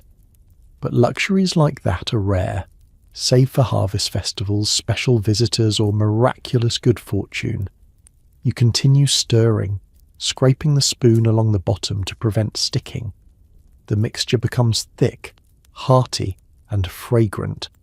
Simple, yes, but grounding in the way only a warm pot of food can be in a world where nothing is guaranteed. From outside, footsteps approach. A neighbour pauses at your open doorway, leaning in with a smile. "Smells better than mine," she jokes. You offer her a taste from your spoon. She laughs and waves the offer away, but her expression tells you the humour is real, not envious. This is the kind of friendly exchange that binds the community. She does, however, offer you something in return, a small onion wrapped in a scrap of cloth. "Found 2 this morning in the storehouse. Thought you might like one." You accept it gladly. Onions are treasures. You chop it roughly and toss it into the pot, where it softens almost instantly, releasing a sweetness that brightens the entire mixture. Now the stew resembles something more than sustenance, something comforting. You take a small taste from the edge of the spoon. It's not a feast, but it's warm, savoury and familiar. Exactly what a medieval body craves after hours bent over stubborn soil. You ladle the food into your wooden bowl, watching the steam curl upward like a gentle invitation. You sit on a low stool near the fire, stretching your legs toward the warmth. The first bite sends comfort through your chest. warming you from within in a way the morning hearth never could. Midday food seldom earns praise or poetry, but for a moment, eating this small, humble meal, you feel restored, and the day, for all its demands, suddenly feels manageable again. You finish the last warm spoonful, letting the heat settle deep in your stomach. The simple stew leaves a pleasant heaviness in your limbs, just enough to calm the morning's edge without dulling your senses. The cottage glows softly now, sunlight threading through the shutter cracks and weaving itself across the walls in thin golden lines. Midday meals aren't meant for lingering, but you allow yourself a short pause, appreciating the tiny window of rest before the world outside pulls you back into motion. You set your empty bowl aside and pour a splash of warm water inside it, swishing it gently to loosen the bits of grain and herb. Cleaning wooden bowls must be done quickly. Linger too long and the food dries hard, leaving you to scrape at it like chiseling at stone. You wipe it with a tuft of clean straw, shake out the debris, and place it on the shelf beside your morning bowls. The rhythm of cleaning is as familiar as breathing. Outside, the village has shifted into its midday character, quieter, slower, yet still purposeful. The earlier hammering has softened, replaced by a calmer hum of activity. Children's laughter filters through the half-open door. Someone nearby hums a tune while stirring their own pot. A pair of older women sit on a bench in the sun, taking advantage of the warmth to rest their knees. You stretch your legs and step outside, letting the sunlight touch your face. It's bright enough now that the village feels completely awake. A few neighbours nod to you as you pass, some carrying bowls, others finishing chores they didn't get to earlier. You hear two men discussing the quality of last season's barley and whether the grain will carry well into winter. One complains that the miller's stones are grinding too coarse this year. You smile quietly. Every medieval village has one constant complaint, and it usually circles back to the miller. You walk a little farther down the lane, bowl tucked at your side, and see a group gathered under the shade of a large oak. They've just finished eating too, resting, chatting, and enjoying the brief lull before afternoon tasks reclaim their hands. A few greet you as you approach. "Good meal?" a man asks, wiping his beard with the back of his hand. "Good enough," you say. "Better with an onion." One of the women perks up. "You had an onion? Lucky thing. I haven't seen one in weeks." You shrug modestly. Trade, not luck. Conversation shifts easily from meals to weather, to tools, to the patch of stubborn soil someone has been fighting all week. Midday gatherings like these act as a kind of social reset, a place to exchange small victories, small grievances, and small pieces of news before everyone scatters again. Someone mentions a curious rumour. A travelling peddler in the next village is selling miracle broth made from the bones of foreign beasts. You raise an eyebrow, unsurprised. Peddlers often spun fantastical claims to sell otherwise ordinary wares. Once, a man tried to sell a jar of what he called moonlight oil, which turned out to be nothing more than animal fat scented with stale lavender. It didn't stop half the village from trying it, though. People love hope as much as they love stories. A woman beside you laughs softly. "If that broth could mend cracked walls or keep foxes out of henhouses, I'd buy 10 jars. Or chase off the steward when he comes counting bushels," another adds. The group erupts in knowing laughter. The steward's visits are never welcomed, always too curious, too exacting, too keen on reminding everyone of dues and obligations. Humour becomes a shield against the anxiety he brings, even if only for a moment. You sit beneath the oak for a few breaths, enjoying this shared ease. The tree's broad branches filter the sunlight into shifting patterns on the ground. Birds hop from branch to branch, pecking at acorns and singing idly. The air smells, faintly sweet. Some combination of warming earth, fresh hay, and someone's broth simmering a few cottages away. This moment doesn't last long. Nothing in the medieval village ever does, but it's enough to soften the day, enough to remind you that life here isn't all toil. It's also bursts of humour, small comforts, human warmth pressed into the spaces between tasks. As you rise, dusting soil from your tunic, you pass your fingers along the rough bark of the oak. You feel the solid strength beneath. The same tree that shaded your childhood midsummer games. The same tree people gather under when the heat grows heavy. The same tree someone once carved initials into decades ago. It anchors the lane the way the hearth anchors your home. You turn back toward your cottage, bowl in hand, the sun at your back. The meal has steadied you, and the brief rest has returned clarity to your thoughts. Afternoon is coming, and with it, the call of the marketplace. You leave your cottage with your empty bowl tucked under your arm, stepping onto the lane as the village begins shifting out of its midday lull. The sunlight has mellowed into a warm, steady glow, bright enough to illuminate every uneven cobblestone and bent fence post, but gentle enough that shadows no longer stretch sharply across the ground. The breeze carries a blend of scents, a faint sweetness from someone brewing ale, the rich smoke of hearth fires, and the slightly metallic tang that always seems to hover near the blacksmith's forge. It's time to head to the heart of the village, the place where every road, footpath and rumour eventually converges, the marketplace. Even in a small medieval village like yours, marketplace doesn't mean a sprawling square with dozens of stalls. It's simpler than that. Just an open space beside the well where traders lay cloth across barrels or spread goods on blankets, where gossip thickens as surely as the air itself, and where every villager must pass sooner or later. Whether you intend to buy, barter, or simply observe, the marketplace always pulls you in like the tide. You walk toward the centre, passing a few cottages where smoke curls lazily from the chimneys. A group of children play with a hoop made from a twisted sapling, their laughter echoing between the houses like scattered birdsong.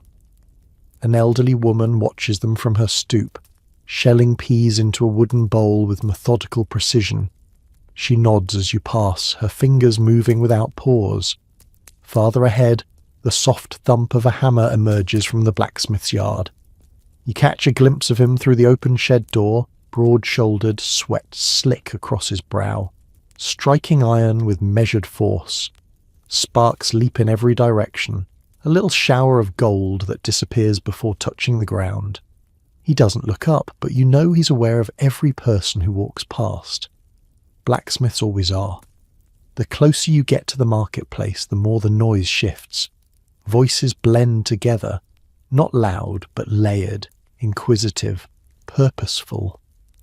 A donkey brays somewhere protesting its load. Wooden wheels creak on dry axles. The clatter of pottery hints that someone is unpacking wares. You arrive at the well and immediately sense the change in atmosphere. Mid-morning repairs and field labour had their own rhythm. This place has another entirely, one shaped by trade, curiosity, and the quiet thrill of possibility. A cloth trader from a nearby village has set up a simple display across two barrels. He's unrolling strips of rough-spun wool dyed in muted shades, greens, browns, the occasional faded red. The colours aren't vibrant, but they catch your eye anyway. In a world of earth tones and practical fabrics, even a slightly brighter thread can feel luxurious. He sees you looking and lift a bolt of cloth with a flourish, letting the weak sunlight catch the weave. "Sturdy stuff," he says with a wink. "Won't tear unless you want it to." You smile politely. Cloth is precious, and today isn't the day for such indulgences. But you run your fingers along the weave anyway, appreciating its texture, imagining, just briefly, how a bit of colour might transform a tunic or cloak. Nearby, the potter arranges his bowls, jugs and pitchers on a blanket. His hands are coated in a fine dusting of clay that never seems to wash off completely. Among the pieces is a jug with a handle shaped like a bird's neck, a whimsical touch that makes you grin. The potter catches your expression and shrugs modestly. People like a bit of charm with their chores, he explains. Makes fetching water feel less dull. You agree. A small delight can go a long way. At the next stall, a low wooden table propped on uneven legs, sits a woman selling dried fish. Salted, smoked, and unmistakably pungent. She offers you a small piece to inspect. You lift it, inhale the salty aroma, and nod in approval. Fish like this can last months if stored carefully. It's a comfort during winter, a quiet promise of nourishment when the world turns cold and stingy. But the marketplace isn't just about goods. It's also about information. News spreads fastest here. While you move from table to table, you overhear 3 different stories. One woman claims a travelling merchant saw strange lights near the forest edge, dancing blue flickers that vanished before sunrise.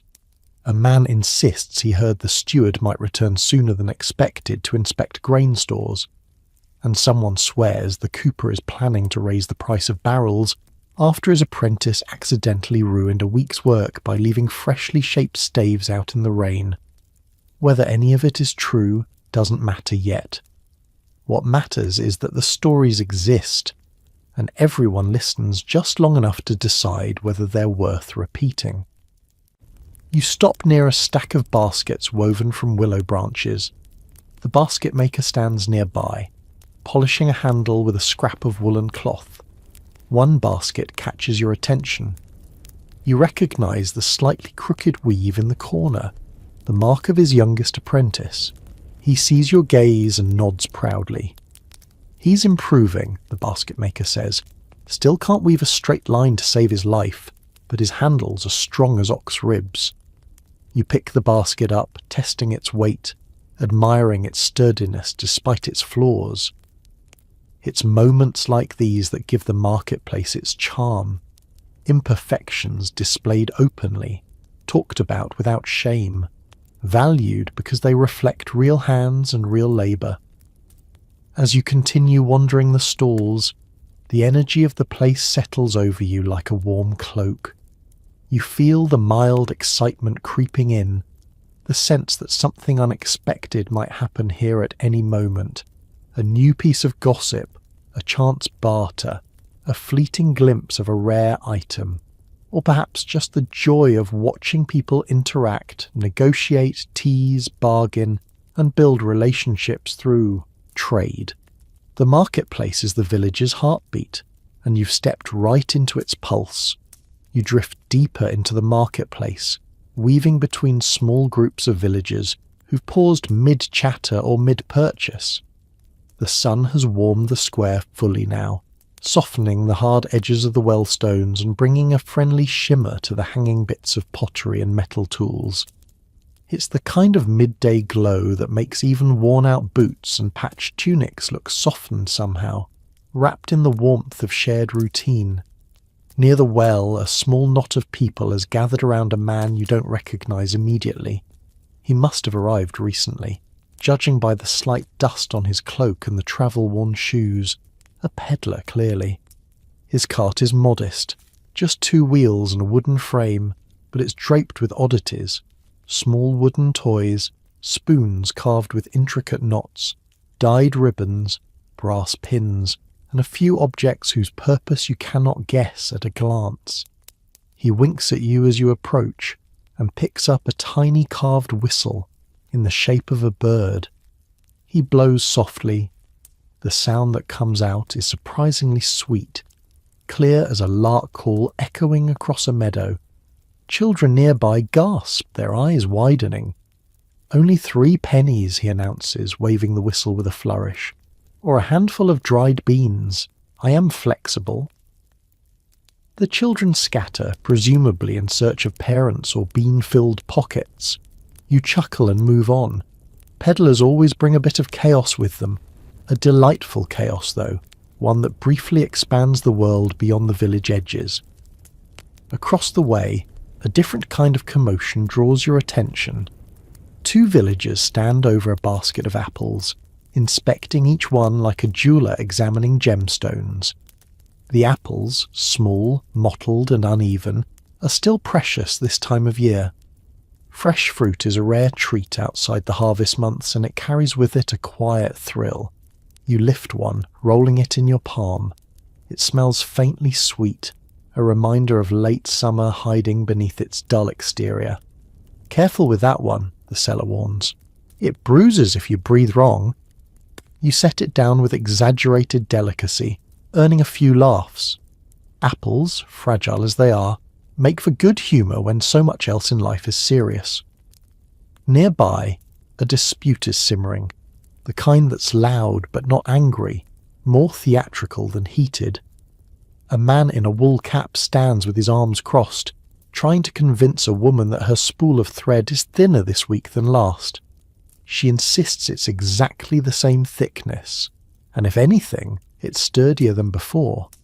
The people watching seem more entertained than invested. You linger just long enough to hear someone whisper, "He just wants a discount," before the argument dissolves into playful bickering. You step away, brushing past two young men comparing knives. One runs a thumb carefully along the blade, testing its sharpness. "Cost me a bowl of honey and 2 mornings. Work," he says proudly. His friend whistles in admiration. You recognize the blade. It belongs to the smith's apprentice, whose work has grown impressively precise of late. You make a mental note to visit the forge later this week. As you walk, a familiar voice calls your name. Turning, you see the alewife standing behind her makeshift stall, a pair of barrels and a stack of wooden mugs. She waves you over. "Trade for a sip?" she asks. "Got something you might want?" She gestures to a bundle resting on her table, wrapped in cloth. You approach, intrigued. Her eyes sparkle with mischief. When she unwraps the cloth, you see it. A small ceramic jar sealed with wax. You lift it cautiously, feeling the weight settle perfectly in your palm. "Honey ointment," she whispers. "Made by my cousin's wife. Good for burns, cracked hands, even sore joints." You raise an eyebrow. "And what do you want in trade?" "Herbs," she says immediately. "The kind you grow behind your cottage. You know which ones?" You grin. "Fair enough." You'll bring her a small bundle later. For now, she lets you hold the jar a moment longer, before wrapping it again and tucking it safely into her stall. The marketplace is built on exchanges like this, small, mutually respectful, rooted in trust. As you continue wandering, you notice something quieter happening on the square's far edge. A few villagers sit in a half-circle around the storyteller, an old man with a voice rough as grain sacks but eyes bright as ember sparks. He visits once or twice a year, bringing tales from other villages, from roads winding through dense forests, from river banks miles away. You pause near the group, listening from a polite distance. "And there I was," he says, gesturing wildly, "convinced the innkeeper meant to poison me, until I realized it was just the stew, bland enough to terrify anyone unfamiliar with the local turnips." The audience laughs. Even you chuckle. Stories like his help people imagine life beyond their hedges, even if half the details are surely exaggerated. As the marketplace breathes and shifts around you, you take stock of everything you've seen: trade, barter, laughter, disputes, performances, rumours, and small human connections sparking at every turn. This isn't merely a place to gather goods. It's the woven centre of village life, a place where people see and are seen. You step back, letting the sounds and colours settle into your senses. You carry no new items, yet you walk away feeling richer. Because here, in the heart of the village, the world feels just a little bigger. You step away from the marketplace with the faint echo of laughter still hanging in your ears, the sense of smoked fish and fresh-cut willow still drifting behind you. The sun has rolled comfortably past its highest point, mellowing into the warm gold of early afternoon. This is the hour when conversations grow deeper, when people's guards lower just enough for honesty to slip through. And as you walk down the lane, you sense the subtle shift, the way the village's social fabric begins to stretch, tug, and reveal its hidden seams. You don't intend to seek anyone out, but in a medieval village, you rarely move without encountering someone whose life is interwoven with yours, sometimes gently, sometimes uncomfortably. The first encounter happens near the cooper's shed, where long wooden staves lean in tidy rows.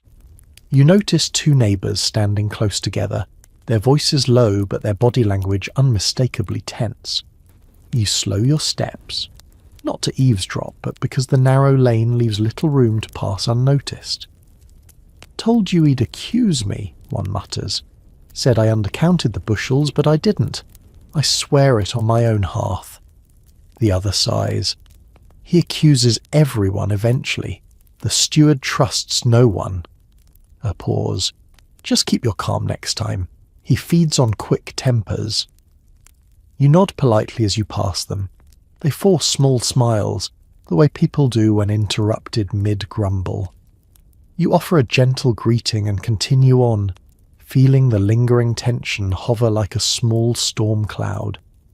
This is the undercurrent of village life, the quiet frictions that brew beneath the surface. Not outright war, but small knots of resentment, petty slights, and old hurts that never quite dissolve. Farther along the lane, you find a more cheerful pocket of humanity. 3 women sitting together on low stools, spinning wool with nimble fingers.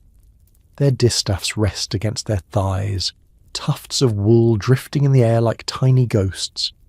They speak in that half-teasing, half-serious tone, used only among people who know each other too well to bother with politeness. One of them glances at you. "Going to the fields again later?" she asks, her eyebrows raised in an expression hovering between genuine curiosity and playful judgment. "Likely," you reply. She snorts. "You work more than 3 people combined. Makes the rest of us look lazy." Her friend nudges her with an elbow. "Ignore her. She's only cranky because her spindle fell apart this morning." The first woman huffs, but the corners of her mouth curl upward. She holds out the broken spindle, and yes, it has split into 2 clean pieces. You promise to carve her a new shaft later in exchange for some wool thread. She nods, pleased. Deals like this, small, personal, gentle, are the kind that keep relationships warm even when tempers sometimes run cold. You walk on and soon find yourself near the communal bake oven, a domed structure radiating heat so powerfully that the air around it shimmers. A line of villagers waits with small loaves wrapped in cloth. Bread was often baked here instead of home hearths, both for efficiency and for the thrill of competition. You can always tell who prides themselves on their dough. A man at the front of the line notices you watching and lifts his cloth to reveal his loaf. "Rose better than last week," he boasts. "Thank the new flour." Someone behind him scoffs, "Or thank your wife's kneading." They banter back and forth while you linger at the edge enjoying the exchange. But the bake oven, for all its warmth, is also a cauldron for subtle social drama. Someone mutters that another villager jumped the line last week. Someone else whispers that a loaf mysteriously vanished from the cooling board. A bit of mischief that hasn't been solved. You shake your head lightly. People quarrel over bread the same way they quarrel over gossip, harvests, or which family's goat ruined the herb garden. In a small community, small events carry large weight. As you step away from the oven, you spot 2 men standing in the shade of a cottage roof, their posture stiff, their arms crossed. You can't hear every word, but fragments drift toward you. "Tired of him taking wood from my pile. Only borrowed a little, and I told him so." You always say that. You pause. You know better than to intervene. These are the kinds of conflicts that simmer indefinitely, never enough to break the village apart, but always enough to reshape the atmosphere. You nod to both men as you pass, acknowledging their presence without stepping into their argument. Near the well, you meet one of your older neighbours, a woman with bright eyes and a voice soft as worn wool. She walks with a slight limp, but her expression is full of warmth. "You look thoughtful today," she says. You hesitate, then answer, "Just listening." She hums knowingly. "Listening is good. Better than talking most days." A pause. People carry more inside than they let on, even the loud ones, especially the loud ones. Her words settle into you like warm stones. She's right. Villagers share laughter and gossip easily, but their real fears, poor harvests, illness, the steward's scrutiny, bad winters, live quietly behind familiar smiles. You walk slowly, soaking in the subtle complexities around you. The marketplace gave you energy. The village's social layers now invite you to refine your awareness. Friendships, mild feuds, hidden alliances, debts, favours, teasings, everything intertwines like threads on a loom. Life here isn't just chores and labour. It's a delicate balance of personalities, loyalties, and unspoken agreements. An understanding that balance is as essential as knowing the land itself. The afternoon light softens into a golden haze as you continue down the lane, carried along by the quiet hum of village life. You pass the familiar faces of neighbours who have known you since childhood, and others who have only recently begun to fold themselves into this tightly knit community. Each person contributes something different to the village's social rhythm, and as you move through their spaces, you feel those rhythms brushing against you like warm currents of air. You slow when you reach the small footpath leading to the old willow tree. Beneath its sweeping branches, a pair of villagers sit on the ground with their backs against the trunk, speaking in hushed voices. The willow creates a kind of natural curtain, its long tendrils swaying in slow arcs, a sanctuary for secrets. You don't mean to overhear, but their voices carry just enough for you to catch a few scattered phrases. "She shouldn't have said it so loudly. You know how he gets. Pride like a bull. Best to let her cool off before evening." You step lightly, pretending not to have noticed. Conflicts in the village rarely flare into true hostility. Instead, they smoulder quietly. A pointed comment here, a cold glance there, a silence that lingers longer than it should. Most are resolved with shared labour or a loaf of bread offered in reluctant goodwill. But until they settle, tensions weave silently between fences and hearths. Further ahead, you spot the reeve, thin, sharp-eyed, and carrying himself with the brisk energy of a man who manages everyone else's business whether he means to or not. He stands near a row of fence posts, inspecting them with a kind of stern scrutiny, usually reserved for debtors or wayward children. When he sees you, he raises 2 fingers in greeting. You return the gesture while trying not to look guilty. The reeve often inspires that reaction, even in people who have done absolutely nothing wrong. "Fence looks sturdy enough," he remarks, gesturing with his chin. "Better than what I've seen at the south edge." You smile politely. "Thanks, I patched mine this morning." He nods approvingly, then moves on, muttering something about a neighbour's haystack leaning dangerously close to collapse. You watch him go, shaking your head. The reeve is both protector and nuisance, an essential cog in the manor's machinery, but the source of many whispered grumbles. Still, he keeps the peace, and peace is worth more than comfort. Just beyond him, you hear laughter. Loud, messy, genuine. It draws you like a magnet. A handful of villagers stand in a loose circle around a young man who appears to be reenacting some unfortunate mishap involving a runaway cart. He mimes running, stumbling dramatically, then tumbling into imaginary mud. The group roars with laughter, doubling over, wiping tears from their eyes. His storytelling is unpolished but spirited, filled with the unself-conscious joy that brightens even the dullest afternoons. Someone notices you and waves you over. "You have to hear this one," a woman says, catching her breath. He nearly flattened half. "The goose yard," the young man grinned sheepishly. "The cart rolled faster than I expected." "And the goose chased you faster than anyone expected," someone else adds, prompting another burst of laughter. You listen, enjoying the warmth of the moment. These scraps of shared amusement lighten the atmosphere, knitting the village closer together. Humour here isn't trivial. It's a survival mechanism, but laughter isn't the only sound filling the air. Nearby, a widow stands by the well, twisting her hands anxiously while talking to the midwife. Their conversation is quiet, but the tension in her shoulders tells its own story. Someone sick, perhaps, or a fear that something minor might become something larger. You offer a respectful nod as you pass, careful not to intrude. People here share burdens, but privacy is a thin but honoured boundary. Behind the well, a teenage girl sits on a low stone wall, mending a torn sleeve. Her stitches are uneven, her jaw set with determination. When you greet her, she offers a small smile. "Trying to fix it before supper," she says. "Mother says if I learn to mend properly, I won't ruin every tunic I own." You laugh gently. "If you saw my first attempts, you'd feel better immediately."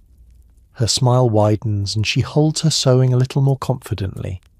As you continue on, you feel the village breathing around you. Its joys, its worries, its whispers, its warmth. Every conversation threads itself into the fabric of community life.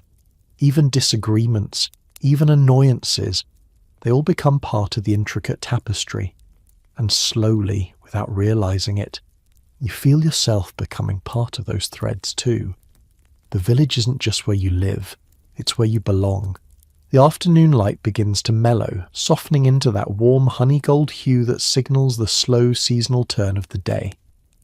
You step toward the edge of the village where the path widens into a gentle slope of open land, your footsteps crunching softly over dry leaves and patches of brittle grass. The breeze has changed since morning, cooler now, carrying the crisp scent of shifting weather. It's the kind of scent that makes medieval villagers look instinctively toward the sky, searching for clues in clouds, wind, and the silent language of the season. Seasonal work is its own rhythm. Nothing in the village stays the same for long. The tasks that filled your morning last week might be entirely different today depending on the sun's angle, the length of shadows, and the tone of the wind brushing across your cheeks. You know this deeply, not as knowledge learned, but as muscle memory built over years of repeating the same patterns under changing skies. You walk past a cluster of hazel bushes where two boys gather stray branches for kindling. They pause as you pass, offering shy nods, then return to snapping twigs as if the entire winter depends on how neatly they stack their bundle. In a way it does. A bad season means firewood becomes scarce, meals become smaller, warmth becomes harder to hold. Ahead the fields shift in colour and texture. Patches that were bright green just weeks ago now fade into gold or pale brown. The barley stalks have grown brittle, the last of the oats tremble in the breeze. A small clutch of cabbages sits low and sturdy, stubbornly resisting the chill. These subtle changes guide your steps. They tell you which tasks wait for your hands today. You reach a small plot where the flax stands ready for pulling. The stalks sway like thin reeds, whispering softly as they brush against one another. You bend and run your fingers through them. They're dry but strong, promising good fibre. Flax processing is long, tedious work, but doing it now, before heavy rains flatten the stalks, is essential. You grasp a handful and begin pulling them from the ground, roots and all, shaking loose soil with rhythmic flicks of your wrist. Each bundle you pull adds to the growing pile beside you. A woman from the next plot waves in greeting. She's spreading out herbs to dry on a worn cloth, sage, mint, a bit of yarrow. Her garden shrinks this time of year, and each leaf she collects becomes a lifeline for winter stews and simple remedies. "Storm coming soon," she calls out matter-of-factly, glancing toward a bank of clouds forming on the horizon. You look where she points. The clouds aren't dark yet, but they're thick and layered, moving differently from the fluffy ones earlier in the day. You nod. Before or after dusk? She squints. Hard to tell, but definitely before morning. That's enough to make you work faster. In a medieval village, the weather is a partner and a threat. It gives as much as it takes. And when it turns suddenly, the unprepared pay the highest price. You gather the rest of the flax, tying the bundles with loops of twine. When you hoist the final bundle onto your shoulder, you feel the weight settle against your back, a grounding weight, a reminder that preparations now will save work later. A few paces south, the orchard presents another task. Apples cling stubbornly to the higher branches, even though many have fallen and bruised on the ground. You crouch and pick through the fallen fruit, saving the ones still firm enough to keep. You place them carefully into a shallow basket, already imagining how they'll be sliced and dried on racks near your hearth. Dried apple slices aren't just food. They're a comfort tucked into the cold midwinter. Near the orchard fence, a man kneels beside a patch of turnips, his hands moving with the speed of someone who knows the weather is turning faster than expected. He mutters to himself, berating a particularly small root. When he spots you, he calls out, "You'd think the soil would have the courtesy to cooperate one season in a row." You laugh gently. If soil ever behaved, we'd all be out of work. He chuckles and returns to pulling roots, and you move on, clutching your basket. Further ahead, you see another sign of the season's shift. A group of villagers repairing the communal storage shed. The wooden walls have warped from humidity, and gaps have opened between the planks. They work with urgency, sealing the cracks with tar and fresh slats of wood. One of them glances up as you pass and mouths the same warning you heard earlier. "Storm coming." Seasonal tasks don't just change with the weather. They sharpen when the wind hints at urgency. Everything becomes slightly quicker, slightly more deliberate. You walk toward the stream at the far end of the village, your bundles weighing heavier with every step. The stream is lower now, trickling softly over stones instead of rushing loudly the way it does in spring. You kneel by the bank, rinse your hands in the cold water, and watch fallen leaves float lazily downstream. The world quiets around you for a moment. This is the heart of seasonal work, a mix of preparation and acceptance, doing what you can before nature decides what happens next. You rise, gathering your bundles and adjusting the basket against your hip. The wind shift again, cooler, more insistent. Yes, the storm is definitely coming. Time to head back. You begin the walk back toward the village, shifting the flax bundle on your shoulder as you listen to the wind move through the hedges. Its tone has changed. No longer playful, no longer mild. There's a low hum in it now, the kind of hum villagers recognize instinctively. The world is bracing. You pick up your pace, careful but quick, because seasonal work never ends cleanly. It just transitions from one task into the next, carrying you forward like a tide you must learn to ride. On your way back, you pass a pair of boys gathering the last fallen branches near the edge of the path. The older of the two pauses when he hears the wind shift and glances upward, reading the clouds the way some people read faces. "Definitely rain," he mutters. The younger boy mimics his seriousness, nodding gravely as he clutches his bundle tightly. You smile at their earnestness. Weather watching becomes second nature early in life here. Closer to the lane, you spot an elderly man spreading out a worn net near the ditch. He's mending it with thin strands of hemp, his fingers moving slowly but purposefully. "Before the rain ruins it," he explains when he sees you looking. "If it dries wrong, the knots shrink and snap." You step closer and help him gather one drifting edge before the wind tugs it away. He offers you a grateful nod. Shared labour doesn't always mean heavy lifting. Sometimes it's just a steadying hand in the right moment. You resume walking, noticing how the air thickens ever so slightly. The scents around you sharpen: damp soil, aging leaves, a hint of smoke carried from a distant hearth. On a wooden bench near a cottage wall, two women sit slicing onions and carrots, arranging the pieces on cloth to dry before the weather turns. One of them waves a hand in front of her watering eyes. "If the storm ruins this batch," she warns jokingly, "I'll blame your goat." You laugh, promising nothing, because goats rarely obey even the laws of physics. A familiar voice calls out from behind you. Turning, you see the beekeeper, hood pulled back, sleeves rolled to her elbows, carrying a shallow wooden crate filled with precious honeycomb. "Last harvest of the season," she says proudly. "If the rains come hard, the bees will stay tucked in for days." She lifts a piece of comb and lets the weak sunlight catch its golden glow. The richness of it almost feels unreal. You know a spoon of that honey can soothe a sore throat, sweeten a dull porridge, or mend a cracked lip in winter. You offer her part of your dried herb bundle in quiet exchange. She accepts with a warm smile, and in return she tucks a tiny sliver of honeycomb into your pouch. As you continue down the lane, you notice more signs of the shifting season.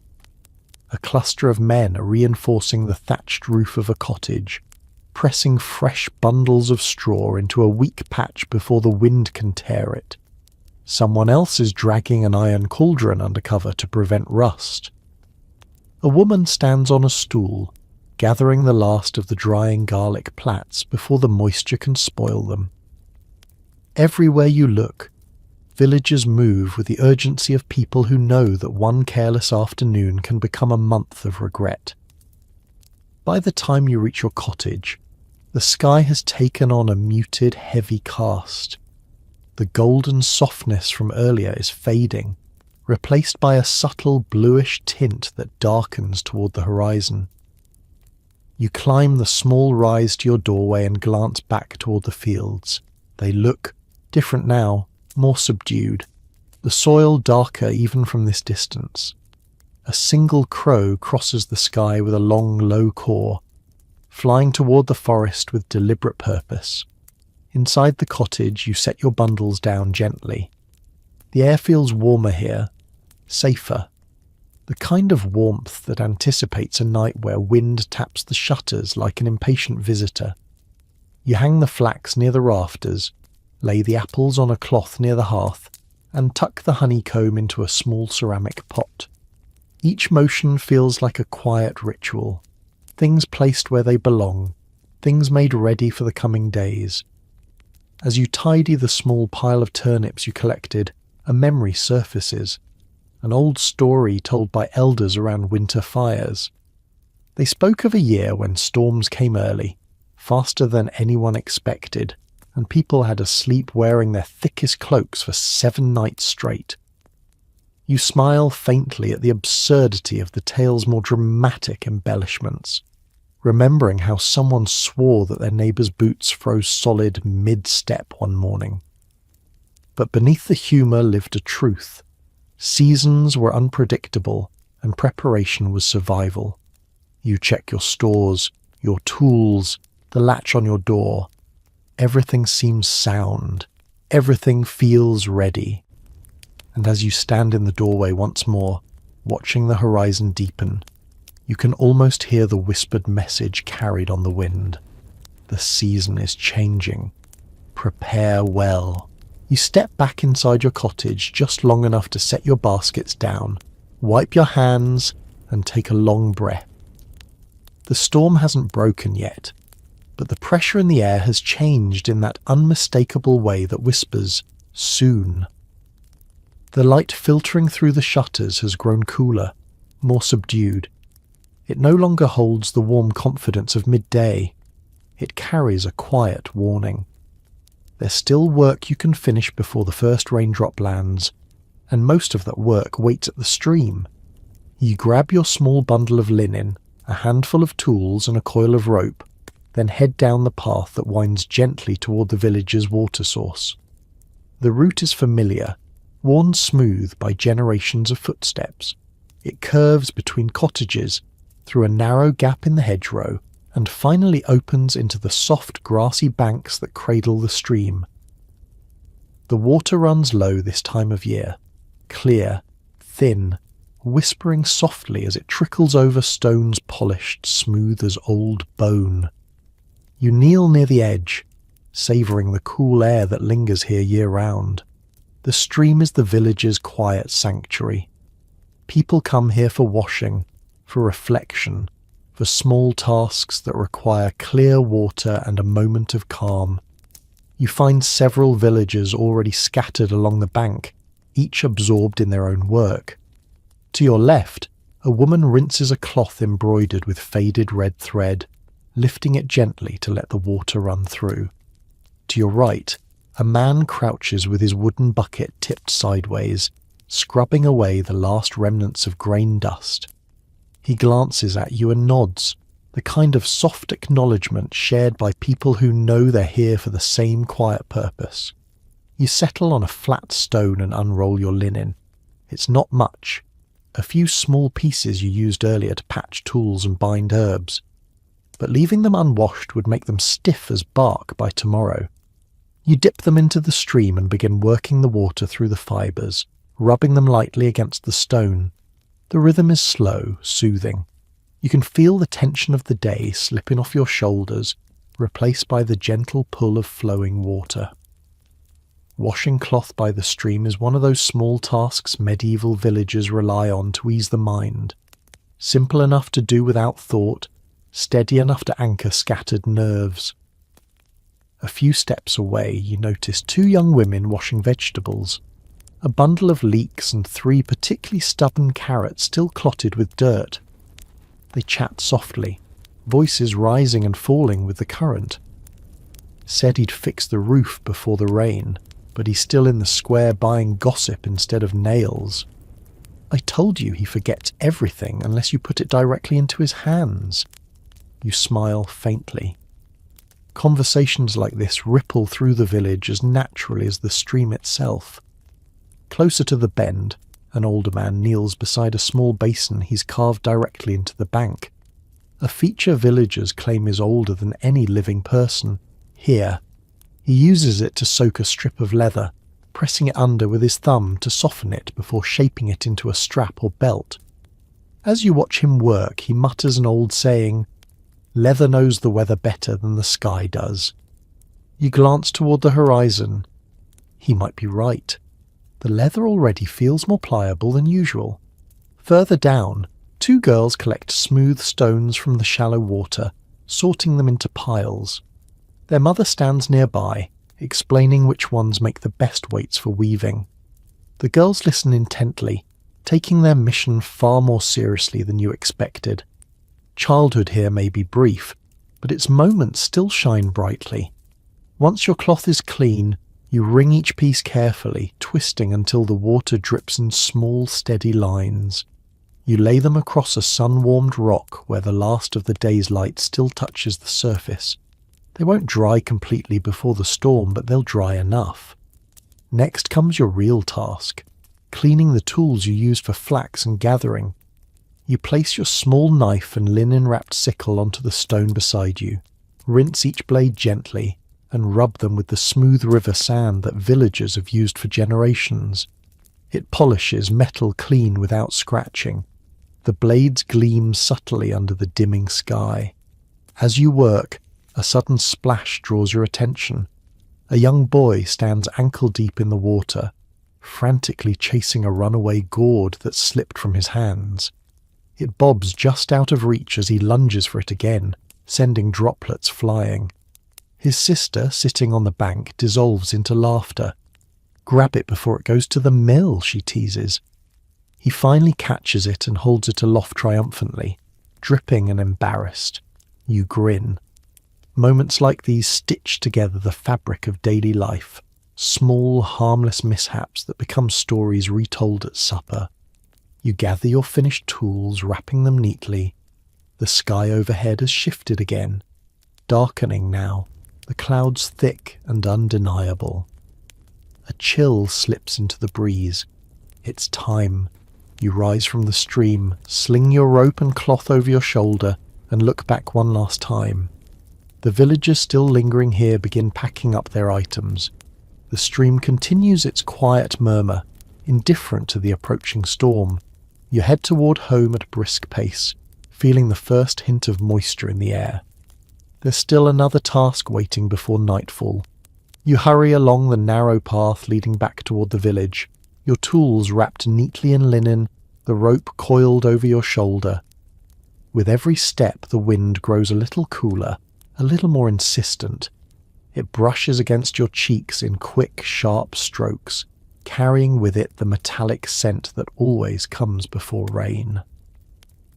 The storm is close now, so close the air feels heavy, as if the sky itself is lowering toward the earth. As you reach the first cottage on the lane, you see signs that everyone else feels it too. A woman rushes to bring in her drying herbs, gathering them into her apron with hurried motions. Two boys scramble to close the shutters of their home, arguing about who's moving too slowly. A dog trots anxiously along the road, ears pinned back, sensing the shift better than any human. There's still one more task you need to finish before the weather breaks, securing your own home and hearth. You turn down the small path that leads to your cottage and immediately notice your neighbour struggling with a loose shutter.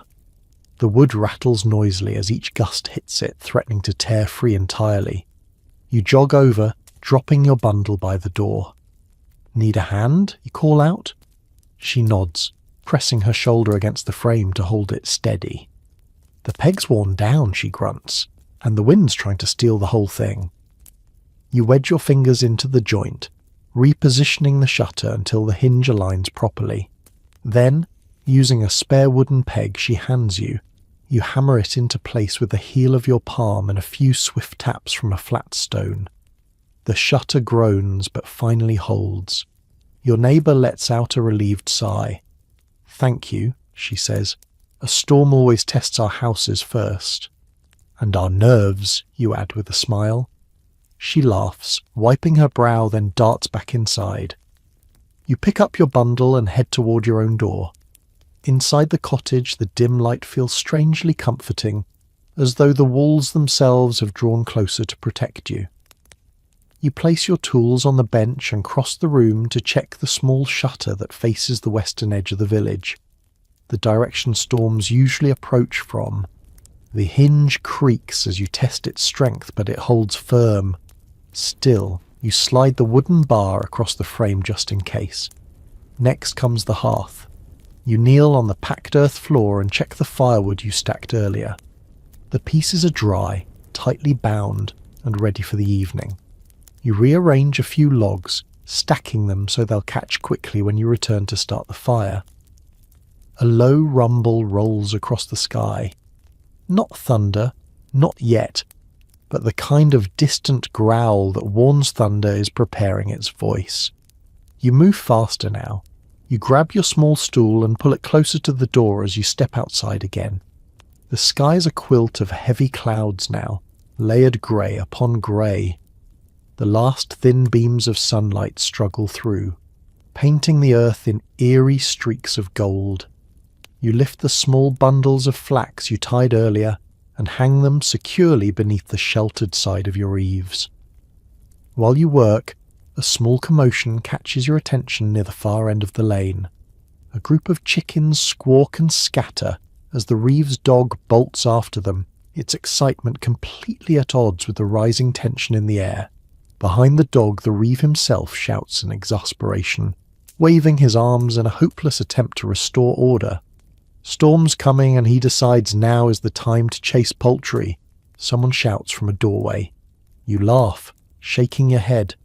Chaos always chooses the least convenient moment. The dog eventually retreats, tail wagging, as the chickens resume their indignant clucking. The reeve catches your eye, shrugging helplessly. "Some days," he mutters, "I think the animals understand storms better than people." You nod in agreement before returning to your own tasks. A few final checks. The latch on the door, the small basket of apples taken inside, the herbs tucked safely away from moisture. Everything is in order. Then, just as you step inside and pull the door closed behind you, a single raindrop taps against the wooden shutter. Then another. Then 3 more in quick succession. You hold your breath for a moment as the pattern builds, a soft patter at first, then a steady drumming. The storm has arrived. Inside the cottage, the world feels smaller, quieter, wrapped in the sound of rain against wood and thatch. You sit on your stool by the hearth, letting the rhythm settle into your chest. Outside, wind whistles through the cracks between cottages. Somewhere close by, a shutter slams, followed by muffled voices. But here, in your small space, everything feels contained, protected. You take a deep breath, feeling the warmth of the enclosed air and the faint scent of herbs stored above your head. The storm may have come, but your work, careful, deliberate, and rooted in centuries of habit, has prepared you well. And so you sit, listening to the rain, waiting for the right moment to begin the evening fire. The storm doesn't pass quickly. It settles over the village like a great brooding animal, patient, heavy, unyielding. Rain thuds against the shutters in steady waves, sometimes soft, sometimes fierce, always insistent. You sit for a few minutes on your small stool, listening to the rhythm. There's something comforting in it, almost hypnotic, as though the world outside has been reduced to one simple message: stay in, do home tasks, breathe. And so you rise, stretching your back slightly, ready to shift into the kind of work that the fields can't touch and the weather can't interrupt. Deep inside the cottage labour that medieval life depends on. The first thing you do is tend the fire. You crouch near the hearth, scooping a handful of dry kindling from the basket you filled days ago. You arrange the pieces carefully, thin sticks first, then thicker ones on top, forming a small, welcoming structure for the flame to climb. You strike a spark with flint and steel. It catches slowly, timidly, before blooming into a gentle tongue of fire that begins warming the room, casting soft orange light across the walls. The temperature rises just enough to take the chill out of the air. Rain outside, fire inside. There's a rhythm in that contrast too. With the hearth alive again, you retrieve your indoor tasks. The bundle of wool, your small knife, the spindle you promised to repair, the half-finished rope you've been braiding for weeks, the fabric scraps saved from older garments. A medieval cottage becomes a workshop on stormy afternoons, each corner carrying a different craft waiting patiently for attention. You begin with the spindle. The woman you spoke to earlier will want it back soon, especially with colder nights approaching. You examine the broken shaft, run your thumb across the split, then shave a fresh length of wood using smooth, deliberate strokes. The shavings curl like pale ribbons onto the floor. You fit the whirl into place, widen the notch slightly, and test the balance. Perfect. It spins true. Outside, wind whistles along the roofline, sending a few loose bits of thatch fluttering. You make a mental note to check it after the storm. Next, you take out your wool, cleaned and carded earlier in the week, and settle into a comfortable position near the fire. You begin spinning it between your fingers, twisting the fibres with practiced ease, watching them lengthen into thread. The motion is slow, repetitive, meditative. the kind of movement that quiets the mind. You let your thoughts drift freely as the spindle twirls in your hand. Sometimes it amazes you how much of medieval life happens in silence. Fixing, spinning, mending, arranging, crafting, all in rhythms as ancient as the land itself. Outside the cottage, people might gossip, argue, laugh and barter, but inside the work is gentler, steadier, quieter. A memory surfaces, last winter's long stretch of storms, when you and half the village spent evenings bundled near hearths, spinning wool while sharing small stories to keep the dark at bay. Someone joked that the sound of 10 spindles turning at once could lull a person into sleep better than any lullaby. You smile at the memory. There was truth in it. The fire pops softly, sending a small ember rolling forward. You brush it back with the fire iron, careful and precise, then continue spinning. Your fingers follow the motion automatically now. Pinch, twist, draw, wind. Legs stretched out, shoulders relaxed, breath steady. When the wool basket empties, you switch tasks. You retrieve a tunic from the peg near the door, an older one worn at the elbows and fraying at the hem. You thread a bone needle with fresh spun wool and begin stitching. Slow, even stitches. Medieval repairs must be sturdy more than elegant. The thread pulls tight, securing old cloth with new fibre. You hum softly as you work. You pause midway through mending when you hear a familiar knock. 2 taps, then 1. The pattern belongs to your neighbour. You open the door to find her wrapped in a shawl, holding a small basket. "Trade?" she asks. Storms make people restless, so they trade to pass the time. She offers you a handful of dried mushrooms, thin, earthy, perfect for stews. In return, you hand her the spindle you repaired earlier. She tests its spin in the doorway, nods approvingly, then holds up the mushrooms. "A fair swap," she says. A gust of wind nearly pulls the door from her hand, so she steps back quickly. "I'll leave you to it. Storm's growing teeth." You smile and close the door gently, returning to your stool. The mushrooms go into your pantry. The tunic goes back onto your lap. The fire flickers across its surface like warm embroidery. Hours pass slowly, marked only by the fire's crackles and the rain's drumming. You mend the hem, reinforce the shoulder, patch a small tear near the collar. Each repair feels like giving the tunic another season of life. Outside, the storm deepens. Inside, the cottage becomes the centre of your world. Softly lit, warm, safe, filled with the quiet sound of meaningful work. And for the first time today, you let your shoulders ease.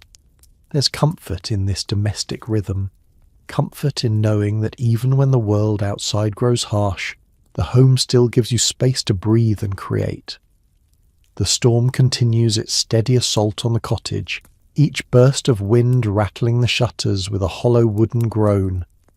But inside, the fire holds its warm ground, crackling with small, steady pops.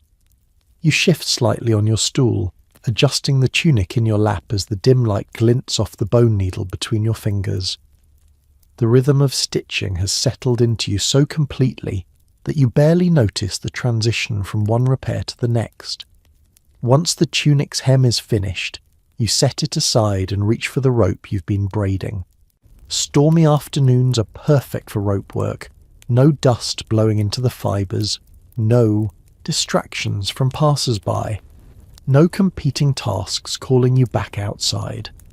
You unwind the coil, examining where you're left off. 3 strands, twisted evenly. The fibres feel rough against your fingertips, warm from their closeness to the hearth. You begin braiding again, pulling each section tight with a satisfying firmness. Rope in a medieval household is never idle for long. It ties bundles of herbs, supports fences, secures doors, fastens tools to belts, guides animals, and sometimes even binds thatch into obedient lines. A well-made rope is worth its weight in silver on certain days. You feel a small spark of pride as the braid grows beneath your hands. When the rope segment reaches a useful length, you fold it neatly and place it beside your repaired tunic. The cottage feels richer somehow, fuller with finished work. Medieval life rarely gives opportunities for stillness, but when storms force you inside, you reclaim the kind of productivity that doesn't bruise the body. You stand and stretch, rolling your shoulders slowly. The fire has warmed the air enough now that your breath no longer fogs in front of you. You cross the cottage and lift a small wooden lid covering your storage nook. Inside sits a small tangle of household items awaiting attention.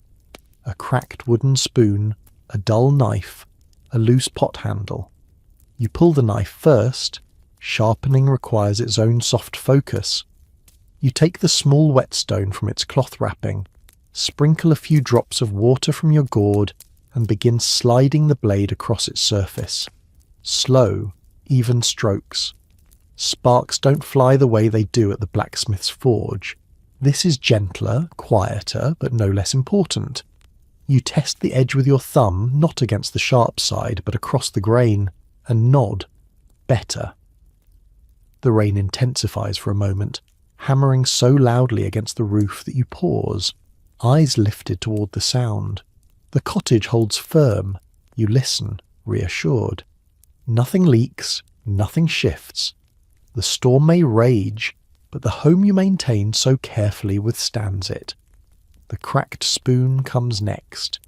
You heat a thin rivulet of resin near the fire until it softens, then press it carefully into the crack with the tip of your knife. When the resin cools, it binds the wood like a tiny healed wound. You rub your thumb along the surface. It feels smooth again, strong enough to stir a pot without fear of snapping. Outside, a voice calls faintly through the storm, a neighbour shouting to someone unseen, probably chasing an animal back indoors. Their words blur into the wind, only the urgency clear. You smile sympathetically. Animals don't care about storms. They wander, they bolt, they follow instincts older than any cottage wall. Time slips as you continue through small chores, straightening the shelves, sweeping stray fibres from the floor, tightening the twine around the herb bundles drying overhead. The cottage glows warmly now, its corners softened by firelight. Shadows dance on the walls in slow arcs each time the flames shift. Eventually you sit again, drawing a small wooden box from beneath the bench. Inside lie the finer tasks, the ones requiring good light and patience. You retrieve a handful of dried apple slices and begin threading them onto a long string for storage. They'll hang near the rafters where smoke and warmth keep them dry. You pierce each slice carefully, sliding them along the thread until you have a neat, fragrant chain. Their sweet, faint scent fills the air. A memory surfaces. Last winter, when one of these apple strings broke and spilled fruit across the floor. A neighbour's child gathered them like treasure, insisting that no apple should ever be lonely. You smile at the thought, tying this new string securely to avoid such a fate again. When the rain softens slightly, you take a moment to warm your hands near the fire. You feel the gentle ache in your fingers, the kind that comes from meaningful use rather than strain. Indoor work never stops entirely, but it asks less of your muscles and more of your mind. It's the work that keeps the home whole, everything protected, everything ready. The storm flares once more, wind sweeping against the shutters in a prolonged, mournful moan. But this time, the sound doesn't unsettle you. You've done what you can. Your cottage is prepared, your stores secure, your tools repaired, your clothing mended. The world outside may be soaked and restless, but inside you've created a small island of order. You sit back on your stool, listening to the fire breathe. The storm can do what it will. You have done your part. When the storm finally begins to ease, just slightly, just enough for the rhythm of rain to steady instead of thrash. You rise from your stool and stretch your legs. The cottage feels warm now, lived in, gently humming with the quiet pride of good work finished. But the day isn't over. Medieval evenings are full of their own tasks, rituals, and small comforts, and the waning storm creates the perfect transition into that next rhythm. You fetch your cloak from its peg by the door. It's still damp from earlier, but the fabric has warmed near the hearth, softening the stiffness. You wrap it loosely around your shoulders and open the cottage door just a crack. The world outside feels transformed. The air carries that unmistakable after-rain scent, earthy, clean, almost metallic. The lane glistens in the fading light, puddles forming in shallow dips where boots will surely splash tomorrow. Mist rises in gentle spirals from the thatched roofs. Everything feels hushed, as if the entire village is catching its breath. But above all, the light has changed. The clouds are breaking in uneven strips, revealing a narrow band of pale evening sky. The sun, although nearly gone, paints the world in a muted gold that reflects off wet surfaces like liquid metal. You step outside and let the cool air wash over your face. After hours of indoor labour, the freshness feels like a small blessing. And it is time for the evening meal. Your stomach, patient but persistent, gives a gentle twist of reminder. So you gather the small basket of ingredients you've prepared throughout the day, the dried mushrooms from your neighbour, the turnips you collected earlier, a few flakes of salted fish, and a handful of herbs. Simple things, humble things, but enough for a proper evening dish. You return to the hearth and set your pot above the fire. The steam from the still wet air outside clings to your skin, mingling with the warmth rising from the hearthstones. You drop the mushrooms into warm water first to soften them. Their earthy aroma fills the room almost instantly. Next, you peel the turnips, the blade sliding easily now that you sharpened it earlier, and slice them into quiet, rhythmic crescents. They hiss softly as they meet the hot water. Evening meals in a medieval cottage are less about flavour and more about warmth and steadiness. Yet even in such simplicity there's comfort.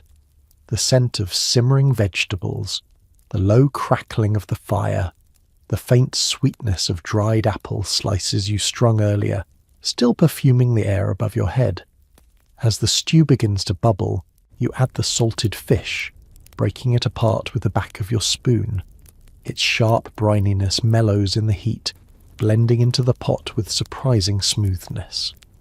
A pinch of herbs, thyme and a bit of rosemary turns the mixture fragrant, almost festive. You stir slowly, letting your mind wander the way it always does during evening cooking. Through the shutter slats, you hear faint activity from the lane. Life is stirring again now that the storm has loosened its grip.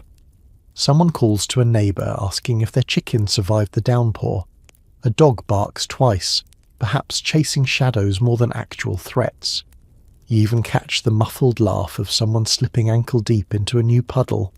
The pot simmers contentedly. You take a seat on your stool, continuing to stir gently. Suddenly a memory rises, one of those small, quirky bits of village lore.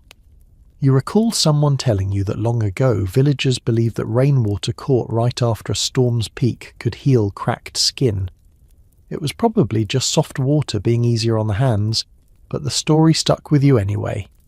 Little tales like that pass through generations not because they're useful, but because they make hard lives feel touched with a tiny spark of wonder. The stew thickens as you reflect. You taste a small spoonful. The turnips have softened perfectly, the mushrooms rich and grounding. You add a bit of the honey ointment you traded for earlier. Not enough for sweetness, just a dot to smooth the edges of the broth. A trick someone taught you years ago. A secret you keep quietly. You ladle the stew into your wooden bowl and settle near the fire. The warmth radiates through you with the first bite, calming muscles you didn't realize were still tense. Outside, the rain has thinned into a gentle patter, soft, polite, almost apologetic after its earlier rage.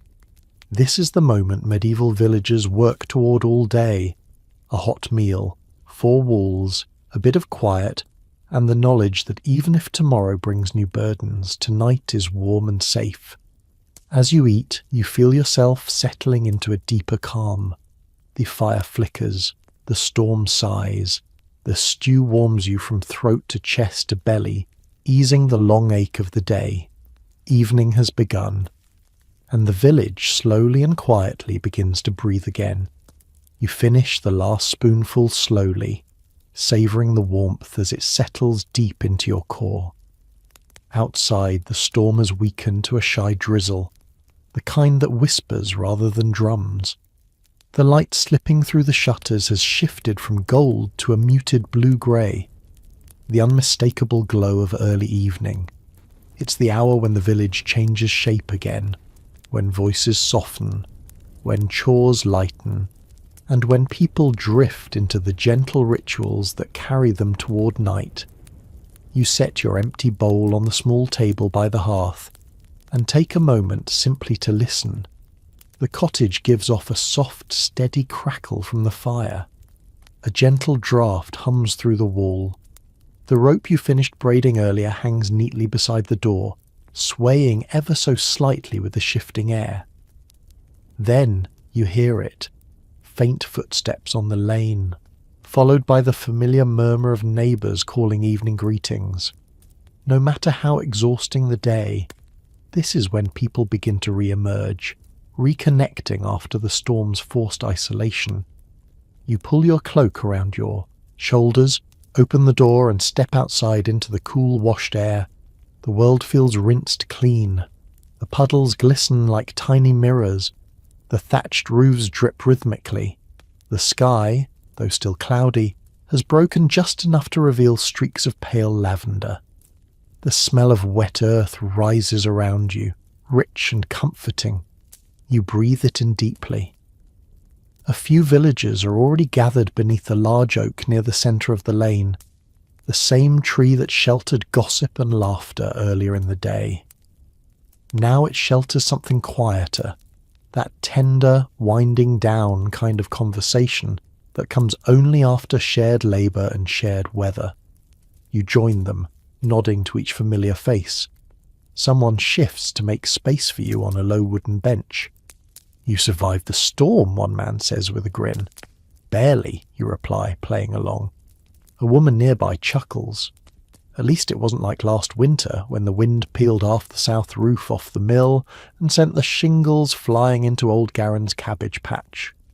The group breaks into laughter at the memory, particularly the part where old Garen insisted the wind had singled him out personally, taking offence at his refusal to share his late autumn ale. Someone adds, "He still thinks weather has opinions." These moments, shared humour, shared history, soften the edges of village life more than any stew or fire ever could. A child approaches the group, clutching something in both hands. When she gets close enough, you see it is a little clay figure, lumpy, crooked, clearly shaped by small fingers. She holds it out proudly. "It's a sheep," she declares. The resemblance is vague at best, but you nod solemnly. "A very fine sheep." She beams, then runs off to show the next neighbour. The adults exchange smiles. In a medieval village, even the smallest creative act becomes a point of communal warmth. You settle into the conversation as the dusk deepens. People swap small stories of how the storm affected their homes, whose dog panicked, whose herbs needed rescuing, whose tinder stayed blessedly dry. One man boasts that he patched his roof just in time. Another mutters that he'll be patching his for the next 2 weeks. The gentle rivalry feels familiar, comforting. A woman beside you unwraps a bit of cloth to offer small bites of dried fruit. You take a piece and thank her. She shrugs lightly. The The storm pours just long enough to check on each other. Seems fair to share. Evening gatherings like this serve an important role. They close the emotional distance created by long labour. You feel your mind settling, your shoulders loosening, the small tightness in your chest finally dissolving into the soft quiet of neighbourly presence. As the sky darkens further, a few villagers begin drifting back toward their cottages. You take the hint, rising slowly from the bench. The air has grown cooler again, with a hint of night's deeper chill creeping in. You say your goodbyes and make your way home. Inside, the cottage welcomes you with a gentle glow. You close the door against the cooling breeze and hang your cloak by the hearth. The fire is still alive, though lower now, flickering in slow, drowsy arcs. You add one small log, not enough to roar, just enough to carry you through your evening routines. You gather the chain of apple slices you finished earlier and hang it carefully near the rafters. Then you check your stores again. The mushrooms, the apples, the flax bundles drying near the wall, the newly mended tunic folded neatly on a shelf. Everything is where it should be. Everything feels in order. The room dims as the last natural light fades. You sit on your stool once more, letting the quiet embrace you. The storm has passed, evening has settled, and your home, warm, orderly, safe, holds you gently between the end of one long day and the beginning of night. For a moment, you simply breathe. Slow, easy, content. Because this soft quiet after a storm, is one of the purest comforts a medieval villager ever knows. Night is gathering at the edges of the village now, settling into the rooftops like a soft, dark shawl. You feel it before you see it, the way the air grows still, the way colours lose their sharpness, the way the quiet deepens in a way that feels almost reverent. Evening in a medieval village isn't just a time of day, it's a transition, a turning inward, a slow unwinding after hours defined by labour and weather and human noise. Your cottage sits warm behind you, firelight flickering across the walls, but something in the cool air draws you outside again. Not far, not for long, just enough to stretch your legs and catch the last breaths of twilight before darkness claims the lanes. You step onto the small path in front of your home and walk slowly toward the central well. The puddles left behind by the storm reflect the first faint stars overhead, tiny points of light trembling in the rippling water. The smell of rain still lingers, fresh, earthy, touched with a faint smoke drifting from chimneys where evening fires burn low. The village looks softer at this hour. The rough edges blur. The fences, patched and crooked in daylight, become gentle silhouettes. The cottages glow from within as families settle into their nighttime rituals. Warm light spills through shutter slats in thin lines, touching the damp ground like golden threads. In the distance, someone hums a lullaby. The notes carry lightly on the cool air, simple, steady, comforting. It weaves through the village like a small blessing. You drift toward the well and lean your hands lightly on the stone rim. The water inside reflects the dimming sky, turning deeper and deeper blue. You lift the bucket slightly, testing its weight, hearing the familiar slosh inside. It's instinctive, part of your nightly routine, even if you don't strictly need more water tonight. Routine is its own comfort. A soft scuff of footsteps draws your attention. Old Garin approaches, stooped but steady, his lantern swinging gently at his side. The glow reveals the deep lines etched into his face, each one carved by years of storms, harvests, and an astonishing catalogue of dramatic opinions. "Evening walk?" he asks. "Just a short one," you say. He grunts approvingly, leaning against his walking stick. Good to stretch before the cold settles in. Then, in a conspiratorial whisper, he adds, "Storm blew half the thatch off the mill roof, you know." You raise an eyebrow. "Half? Well, some. A corner, a bit of a corner." He waves his free hand dismissively. "But it'll make for a fine story by tomorrow." You laugh softly. Garen's tendency to enlarge events is practically a village tradition at this point. You wonder how many stories of his will outlive him. Likely more than he'd ever expect. He continues down the lane, lantern bobbing like a small wandering star. You watch until the glow disappears behind a cottage wall.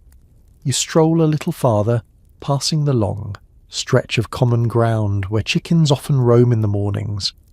Now they're tucked safely inside coops, their restless clucks replaced by the occasional soft rustle of settling feathers. You pause near the wooden enclosure, listening to one last sleepy cluck. Even the animals feel the rhythm of evening. A faint breeze rises, carrying the quiet sound of two women chatting near their doorway. Their voices are soft but animated, discussing the next washing day, debating whose bread turned out misshapen, wondering aloud whether the steward's next visit will bring more trouble than usual. Their silhouettes move gently behind the warped window pane. Even gossip grows calmer at night, less sharp, less urgent, more reflective. You continue walking until you reach the small slope overlooking the fields. The storm has left the soil dark and rich, almost black in the waning light. The last threads of sunset burn low on the horizon, muted by leftover clouds but still beautiful. You stand there for a moment, breathing in the cool air, letting it fill you with a quiet clarity. A memory drifts back to you, one of those small but peculiar tidbits older villagers swear by. Someone once insisted that standing outside at twilight facing the fields lets the day leave your bones. You don't know if it's true, but standing here now, letting the chill settle gently over your skin, you understand why the idea survived. There's something soothing about this moment, something cleansing in watching the last light fade across the land you spent the day working. Eventually you turn back toward the village. Night deepens, shadows stretch farther, lanterns flicker behind closed shutters. The world becomes a patchwork of warm lights and soft darkness. You walk slowly, feeling the shift inside yourself, a loosening of the day's tightness, the beginnings of fatigue in your bones, and the gentle anticipation of rest. Home is waiting, warmth is waiting, and the night, calm and watchful, begins to settle around the village like a protective cloak. You make your way back toward your cottage, letting the soft darkness wrap around you like an old familiar blanket. The night has fully arrived now, not the dense, absolute darkness of deep winter, but a gentler kind, softened by the lingering dampness in the air and the warm glow leaking from shuttered windows. Each cottage seems to hold its own tiny universe of flickering firelight, muted voices and quiet movement. As you walk, your boots squish lightly in the damp earth, leaving dark impressions that will dry by morning. The storm has rinsed the village clean, leaving everything smelling fresh. Wood, soil, thatch, even the cool stones lining the lane. Somewhere nearby, a horse shifts in its stall with a soft snort, followed by the slow scrape of hooves against straw. A dog barks once, then falls silent again. The night is still settling, but it's already beginning to hum with the sounds of households, winding down. As you pass one cottage, you see a silhouette through the shutter slats. A woman brushing her daughter's hair by firelight. The child leans sleepily against her mother's knee, head nodding with each gentle stroke. A lullaby hums from the room, barely audible but warm as beeswax. You pause, not to intrude, but simply to appreciate the softness of the moment before continuing on. At another doorway, 2 men sit on low stools repairing fishing nets by lantern glow. Their hands move quickly despite the dim light, twisting cords and tying knots with a speed born from years of practice. One of them looks up as you approach. "Evening," he calls quietly. "Good evening," you reply. He nods toward the sky. "Storm might have muddied the riverbank. We'll see tomorrow." You smile sympathetically. Rain always rearranges the world, sometimes helpfully, sometimes not. You wish them luck and continue walking. Farther down the lane, you find old Marta kneeling beside a small wooden trough, tossing handfuls of grain toward her goats. They nuzzle her hands affectionately, their soft bleats rising like gentle questions. Marta strokes one of them behind the ears and glances up at you. "They don't like storms," she says, shaking her head. "But feed them now, and they'll sleep sound." Her goats indeed look calmer in the lantern light, their eyes reflecting small sparks of gold. You give her a small wave, then carry on. By the time you reach your cottage door, your shoulders have loosened, your thoughts have softened, and the day that once clung to your bones now feels lighter, quieter. You step inside, closing the door behind you with a soft thud. The familiar scent of your home, herbs, wool, warm wood, greets you instantly. The fire has burned low, its glow deeper and steadier now. You kneel beside the hearth, adding a modest piece of wood. Not too large. You don't need a roaring fire, just enough warmth to protect against the cool night air that creeps through the cottage walls.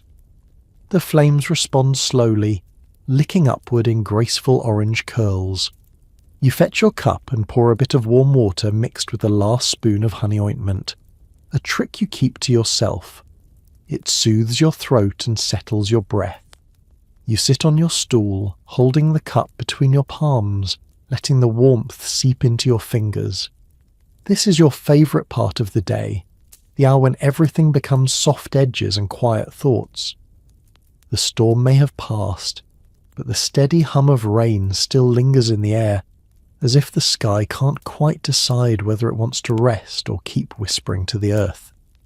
You listen to it, letting the sound guide your breathing, slow, even, peaceful. Your thoughts drift to the villagers you saw tonight, the mother brushing her child's hair, the men repairing nets, Marta whispering to her goats.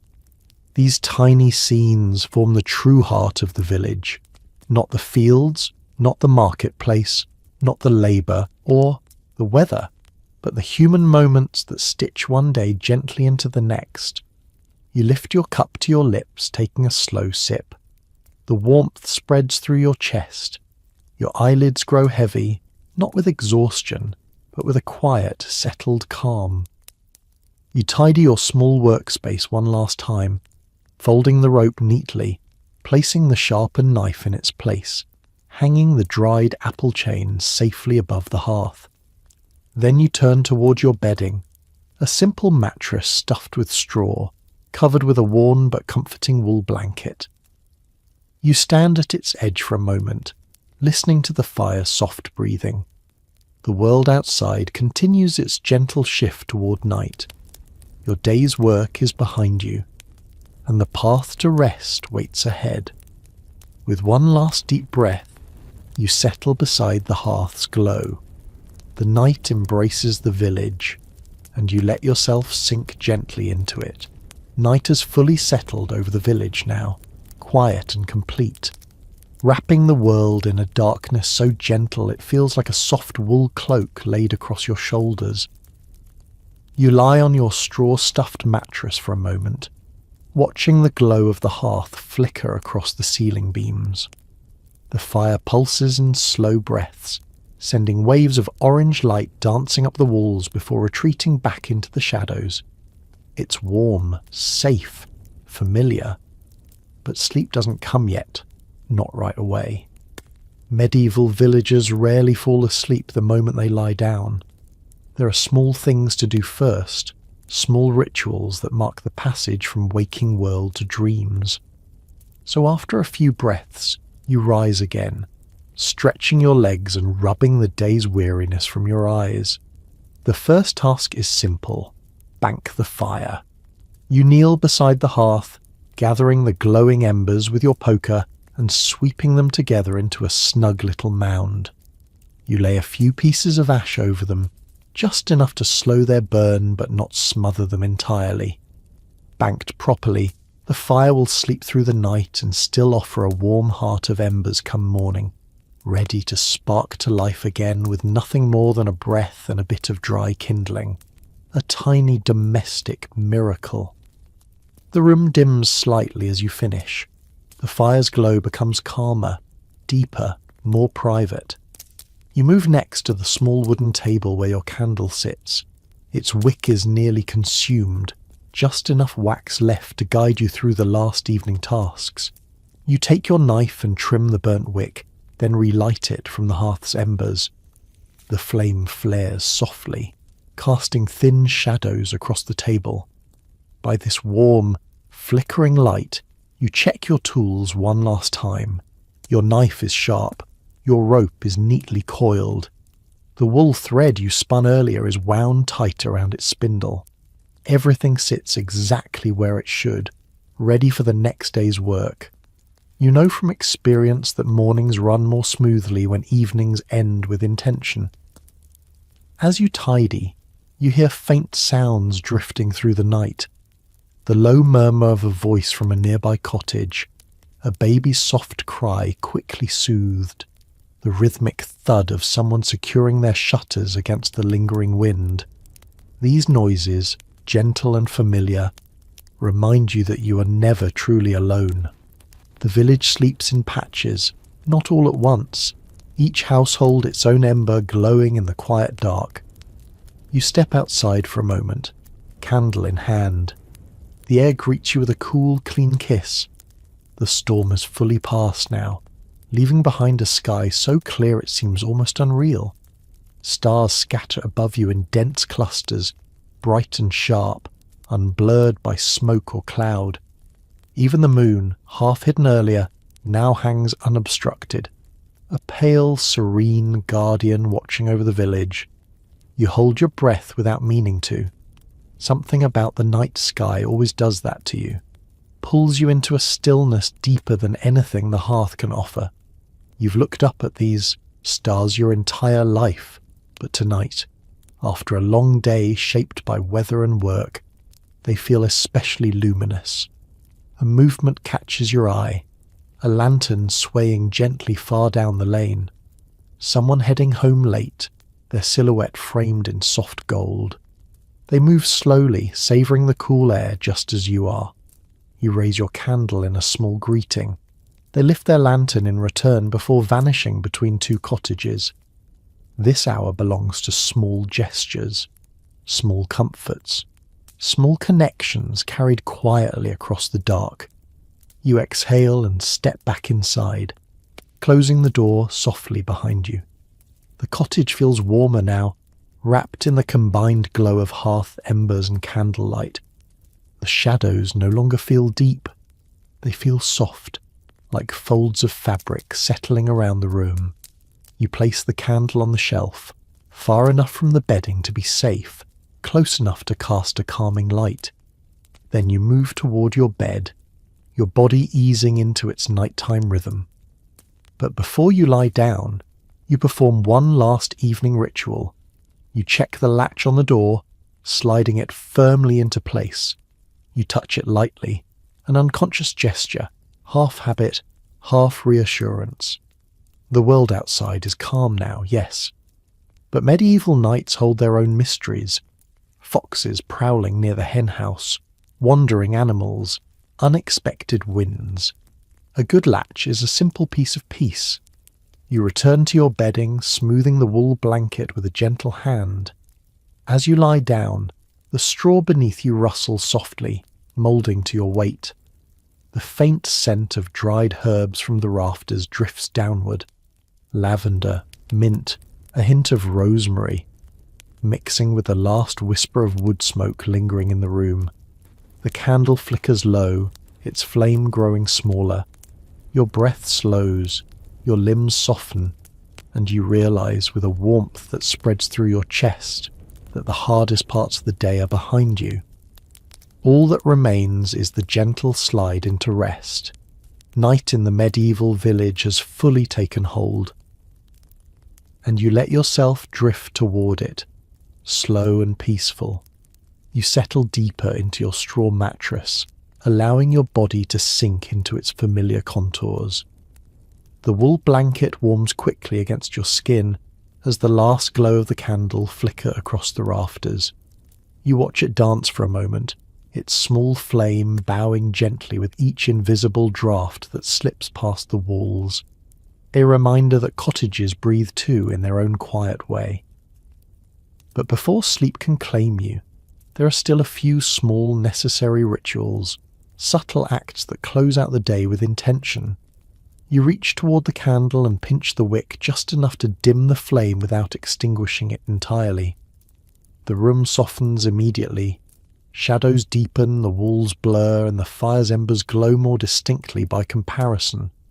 The space around you becomes a gentle blend of amber and deep brown, shaping the cottage into something warm and cocoon-like. The wind outside quiets further, now only a faint sigh brushing along the thatch. A few raindrops still fall intermittently, slow, heavy taps that sound like someone gently rapping a finger on wood. But the storm is done. Only the sky's leftover thoughts remain. You shift slightly, adjusting the blanket and tucking your feet more comfortably beneath its weight. Your muscles release in layers, tension draining from your arms, your back, the small stubborn knot near your shoulder that always forms after long hours of working in the fields. You can almost feel the mist of the late evening walk still clinging coolly to your hair, contrasting with the steady warmth from the hearth. Then, just as your breathing begins to deepen, the village gives one last quiet reminder that you're part of something larger than yourself. Footsteps outside, soft, measured, unhurried. Someone walking the lane late, perhaps checking on animals, perhaps returning from a neighbour's cottage, perhaps simply enjoying the storm-washed air. The steps pass your door, pause for a heartbeat, then continue on. No knock, no call, just a shared understanding that lives unfold side by side in the same rhythm, even when separated by walls. A dog barks once in the distance, then settles.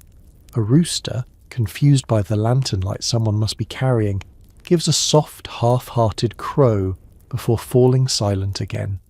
You smile to yourself. Nights always bring a little strangeness. But the cottage pulls you back inward, its warmth grounding you again. You shift your gaze to the herbs drying overhead. Their silhouettes sway gently in the faint draught. Lavender sprigs, rosemary bunches, strands of sage. Their combined scent settles into the cool edge of the room like a quiet reassurance. The fragrance reminds you of evenings when neighbours would gather during long winters, taking turns watching each other's fires, while exchanging small stories about wandering animals, odd dreams, or distant travellers seen on the horizon. One of those memories slips into your mind now. Old Garin telling a tale of a cow that wandered into the mill one night and emerged covered in flour, causing half the village to think a ghost had appeared near dawn. You chuckle softly into your blanket, the sound barely more than a breath. Stories like that linger long after the people who told them forget the details. The candle burns lower still, its flame grows steadier, smaller, more deliberate, like it too is preparing to rest. You know you'll snuff it before sleep fully takes you, but for now its gentle glow is enough to keep the space around you soft and welcoming. Your thoughts drift lazily, no longer shaped by tasks or weather or obligations. They wander like slow-moving clouds across a clear night sky. You think of the flax bundles drying safely, the rope you finished, the stew that warmed you, the puddles reflecting stars, the mist lifting from the field after the storm, the way the village breathed in unison as the evening settled. Everything feels connected, now woven into one long thread, stretching from morning to night with no harsh breaks, only gentle transitions. You pull the blanket up a little higher, letting its warmth settle around your shoulders. The final act of the day arrives quietly. You lean forward, pinch the candle wick between your fingers, and snuff the flame. Darkness blooms instantly, but not the frightening kind. It is soft, velvety, touched with hints of dying embers and distant stars. Your eyes adjust quickly, making out the faint outline of your table, the shadowy curve of your door, the comforting glow of the hearth's last red coals. You lie back, exhaling slowly. The cottage creaks lightly as it settles into its own rest. A shutter taps once, then stills. The wind murmurs, then fades. Your thoughts loosen like untied knots. Your breathing deepens, and the long, steady quiet of the medieval night drifts over you, gentle and protective. You let yourself sink into it completely, knowing morning will call on you soon enough. But for now, the world is soft, calm, and utterly still. Dawn does not arrive with fanfare. It comes quietly, slipping into your cottage through the cracks around the shutter like a pale, silvery breath. You wake slowly, drifting upward from sleep the way a leaf rises on a gentle current. The straw beneath you rustles softly as you shift, and the wool blanket, still warm from the night, slides down your shoulder. For a long moment you simply lie there, listening. The village is only just beginning to stir. You hear the faint scrape of a door being opened somewhere down the lane. A rooster calls, not the confused half-asleep croak from last night, but a proper crow, loud and certain. A soft broom stroke whispers against a doorstep. The earliest risers are already up. You breathe in deeply. The scent of cooled embers mixes with the herbal sweetness from the rafters, lavender, dried mint, and the lingering hint of last night's stew. Your body feels rested, but there's a heaviness too, that familiar medieval morning stiffness. Muscles shaped by yesterday's work, joints quietly negotiating their return to motion. You sit up, rubbing your face with both hands, letting the remnants of dreams fall away. The cottage is dim but not dark. Through the shutter slats, the first strands of early light break into the room like thin pieces of silk. Before doing anything else, you check the hearth. You kneel and brush aside a thin layer of ash to reveal the banked embers beneath. Still warm, still glowing faintly like a cluster of sleepy fireflies. With practiced ease, you lay a bit of dry kindling over the embers and blow gently. The coals brighten, catch, and bloom into small flames that lick upward with soft, eager crackles. There it is, the day's first quiet victory. You reach for your cup and pour a bit of water, warming it briefly by the fire. Medieval mornings don't begin with luxuries. No tea, no porridge waiting, no sugar. But warm water is enough to ease your throat and wake your body. You wrap both hands around the wooden cup and take a slow sip. The warmth spreads through your chest, steady and grounding. You rise and cross the cottage, fastening your tunic, smoothing the fabric that you mended just yesterday. It hangs neatly now, strong enough to withstand another season. You tie your belt, adjust your cloak where it drapes over the peg, and slip your shoes back on, still slightly damp from the storm but serviceable. Your morning routine continues with small domestic gestures, each one simple yet essential. You check the dried apple string near the rafters. Still firm, no sign of moisture. You examine the rope you braided. It held its shape overnight. You glance at the flax bundles. They've dried faster thanks to the storm's wind. Then you step outside. The air meets you with a brisk chill that stings your cheeks, but it's a clean cold, the kind that carries promise instead of warning. The puddles along the lane have shrunk, leaving behind dark patches of damp earth and faint ripples from the morning breeze. Mist settles low, creeping over the ground in thin, wandering ribbons. The village in dawnlight looks almost ethereal. Soft outlines, muted colours, distant rooftops still tucked under sleep. But there is work to do.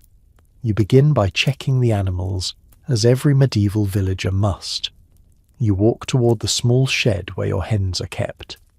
The wooden door groans softly as you open it, and warm, feathery rustling greets you. The hens shift sleepily, blinking in the new light. You fill their trough with a handful of grain and check for eggs, but storms disrupt their rhythm. This morning, there are only 2.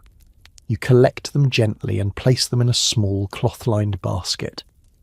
Outside the shed, you pause to stretch your arms and back. The sun peeks over the horizon now, turning the mist golden. Your breath fogs in the cool air. It feels like you're standing at the threshold of the day, 1 foot in what was, 1 in what will be. A village morning isn't rushed. It unfolds in quiet layers. You see smoke beginning to rise from a few chimneys. A neighbour, wrapped in a shawl, steps out to draw water from the well. A sleepy old dog ambles down the lane, sniffing damp stones as though reading messages left by the storm. And then you hear it. The first bell. A simple handbell, rung by one of the villagers near the centre of the lane. Not an alarm, not a summons, but a gentle signal. The day is beginning. A tradition that evolved because not everyone wakes at the same time, and a consistent morning sound helps align the rhythms of field workers, herders, and craftspeople. You begin walking toward the fields with your small basket of eggs, the bell's fading ring fluttering behind you. But midway down the lane, your footsteps slow. You notice your neighbour, Marta, struggling with her goat pen. One of the posts has loosened during the storm and the gate hangs crooked. Her goats bleat impatiently, eager for the morning grass. "Morning," you call. She turns, relief flooding her face. "Could use another pair of hands." You set your basket down and help her lift the gate, holding it steady as she wedges a stone beneath the frame. Together you realign the post, tightening the rope lashings until everything stands firm again. Marta wipes her brow. "Storm tested all of us." "It always does," you say. She laughs softly, and you continue down the lane, the 2 eggs knocking gently in your basket. There's something grounding about these early hours, this woven rhythm of checking, fixing, feeding, sustaining. Nothing dramatic, nothing loud, just the quiet reassurance that life continues. That dawn always arrives, even after the longest storm. You breathe in the cool morning air and step toward the fields, ready for the first real labour of the new day. The fields greet you with a damp, earthy stillness, the kind that only appears after heavy rain. Each blade of grass glistens with dew, each furrow of soil darkened and softened. The storm has reshaped the landscape in small but meaningful ways. Puddles tucked between rows, knockdown stalks still bending under their own weight, and the faint shimmer of water pooling along the edges of the ridge. You stand for a moment, soaking in the quiet, letting the vastness open around you. You shift your basket of eggs to your other hand and begin walking the perimeter of your plot. Medieval farming begins with observation. The land speaks first. You listen. Your boots sink slightly into the earth, leaving clean prints behind you. The soil gives easily beneath your weight, too easily in some spots. In one corner, the storm has washed away a bit of the topsoil, leaving small rivulets carved into the ground like delicate veins. You crouch, run your fingers along the damp surface, and nod. You'll need to repair that later.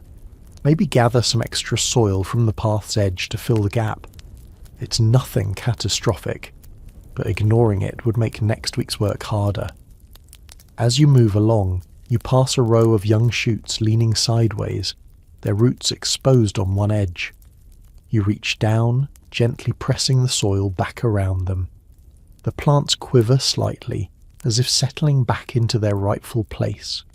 You stay there for another few breaths, making sure each one stands straight again.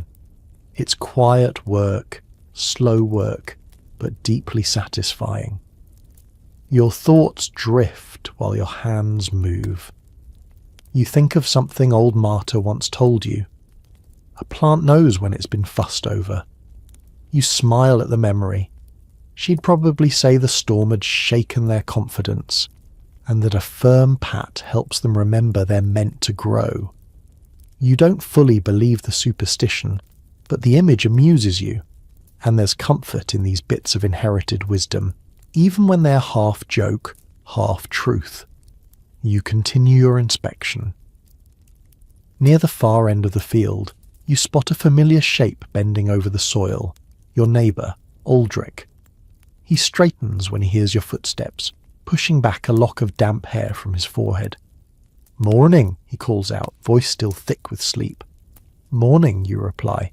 "Storm treat your field kindly?" He lets out a low groan. "Kindly enough. Pulled half my stakes loose, though, and the scarecrow lost an arm." You glance past him. Sure enough, the scarecrow leans awkwardly, one straw-stuffed sleeve dangling limply. It looks like it's shrugging in confusion. You try not to laugh. "You need help?" you ask. Aldrich waves you off with the exaggerated stubbornness of someone too tired to accept charity. No, if I fix it myself, it'll hold longer. Besides," he gestures vaguely toward your own field. "Yours needs attention too." You nod. Fair enough. He kneels back down, digging his hands into the soil to replant a cluster of uprooted shoots.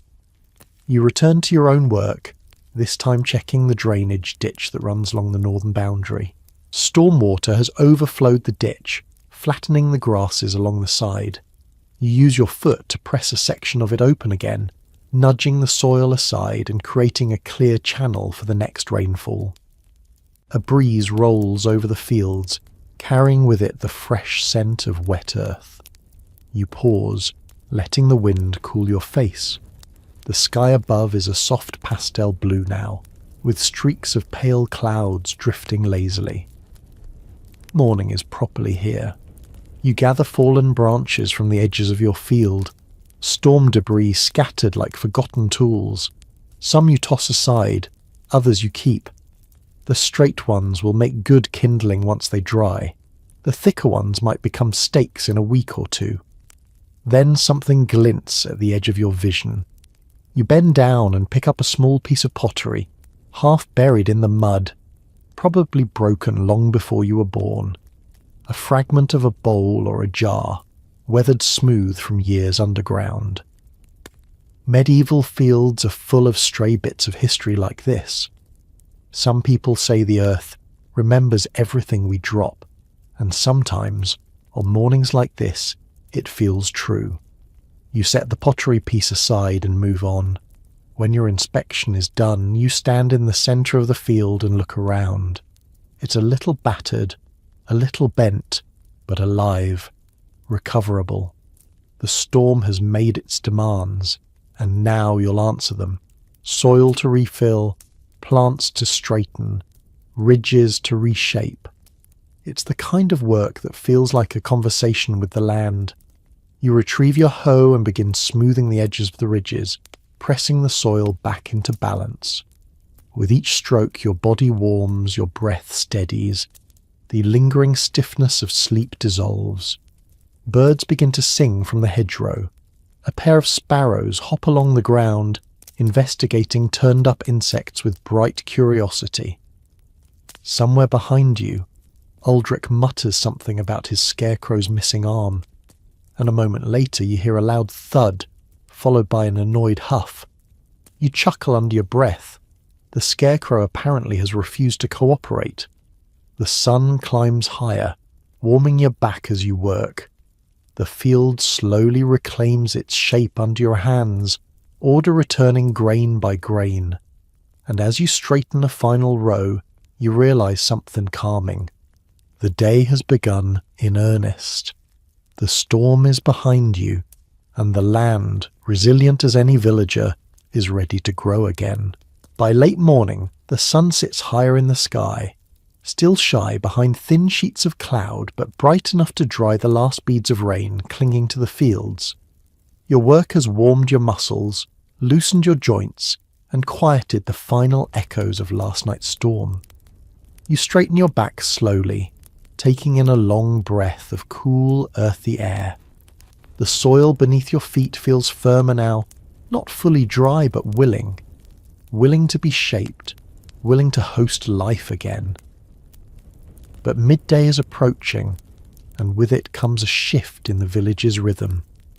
The early labour of storm repair gives way to the second major wave of the day, the communal work and exchanges that bind everyone together. This is when you turn from the solitude of the fields toward the shared tasks that keep the village functioning as one organism. You wipe your hands on your tunic and walk back toward the lane, your basket swinging gently at your side. Marta is already there, leaning over her goat pen with a bucket in hand. She looks up, breathless but cheerful. "Field survived?" she asks. "Mostly," you reply. "Yours?" She snorts. The goats are convinced the storm was personal. They always take things personally. You laugh, wish her luck, and continue walking. The village is beginning to buzz now, not loudly, but with the gentle activity of dozens of people moving with purpose. Doors open and close, tools clink, chickens scatter underfoot. A pair of dogs chase each other down the lane, tails wagging so wildly you wonder how they stay upright. You head toward the common green, a patch of land where villagers gather to thresh grain, repair equipment, or simply trade. Today, after a storm, it hums with more activity than usual. You find a handful of villagers standing around the communal cart, its wheels muddy but intact. Aldrich is there too, hair still damp, wrestling a long wooden pole into proper alignment. He glances up as you approach. "Need a hand?" you ask. "Ha," he says, patting the cart rim. "At this point I need 2 hands from every person in the village." You set down your basket and help him lift the pole. Together you slide it into its joint until it clicks into place. The cart creaks in response, one of those familiar welcoming creaks that reminds you how many journeys it has survived. A few steps away, someone calls your name. You turn to see Hilda, the baker's wife, standing beside a small wooden crate. "You still have that good flax?" she asks. "I do. I'll trade you for a loaf, fresh, pulled from the oven not 20 minutes ago." Your stomach responds before your mouth does. "Deal." You walk over, inspect the loaf, golden crust, warm centre, the rich smell of barley, and hand her a small bundle of flax fibres. She tests the softness between her fingers and nods approvingly. "Storm didn't ruin your stores," she says with a relieved smile. You shake your head. "Kept them dry." "Well, may the next storm be so polite." You both chuckle. Medieval humour leans heavily on resignation. Hilda moves on, and you remain on the green, the warm loaf tucked safely under one arm. Children dart past you, chasing each other around the oak tree with shrieks of delight. One of them holds a stick, pretending it's a sword. Another, smaller child waves a wildflower like a banner. Their joy feels almost scandalous after days of hard labour. But storms, harvests and hunger have not yet taught them to temper their energy. You envy them a little. You continue your rounds, checking the orchard's edge where branches were broken during the storm. A few villagers gather the fallen fruit. Apples split open, pears bruised, but still useful for pies or pig feed. You bend to help, filling a small bucket with the salvageable pieces. The work feels communal, somehow lighter with many hands. As you sort, an older man named Bren sits on a stump nearby. sharpening the teeth of a wooden rake. He lifts his head and gives you a knowing smile. "Storms make workers out of everyone," he says. "They do. And they remind the young ones that fields keep their own schedule." You nod. Bren has a habit of making simple observations sound like ancient wisdom. You don't mind. In fact, you find it comforting. The village depends on people like him, steady, rooted, carrying decades of small knowledge passed down by habit and memory. He reaches into his pouch and pulls out a curious object. "Found this near the ditch," he murmurs, handing it to you. It's a small metal clasp, green with age, shaped like a loop with a tiny animal engraved on it. The lines are worn but still visible. Something ancient. Something from hands long gone. You turn it over between your fingers. Looks Roman, you say, or something close. It fascinates you how the land reveals these fragments only during storms or ploughing. Like the earth has its own quiet way of remembering every life that's passed through. You hand it back to Bren, who pockets it with a satisfied hum. The sun climbs higher, warming the air. Sweat begins to bead along your temples. You push your sleeves up, ready to join the next task.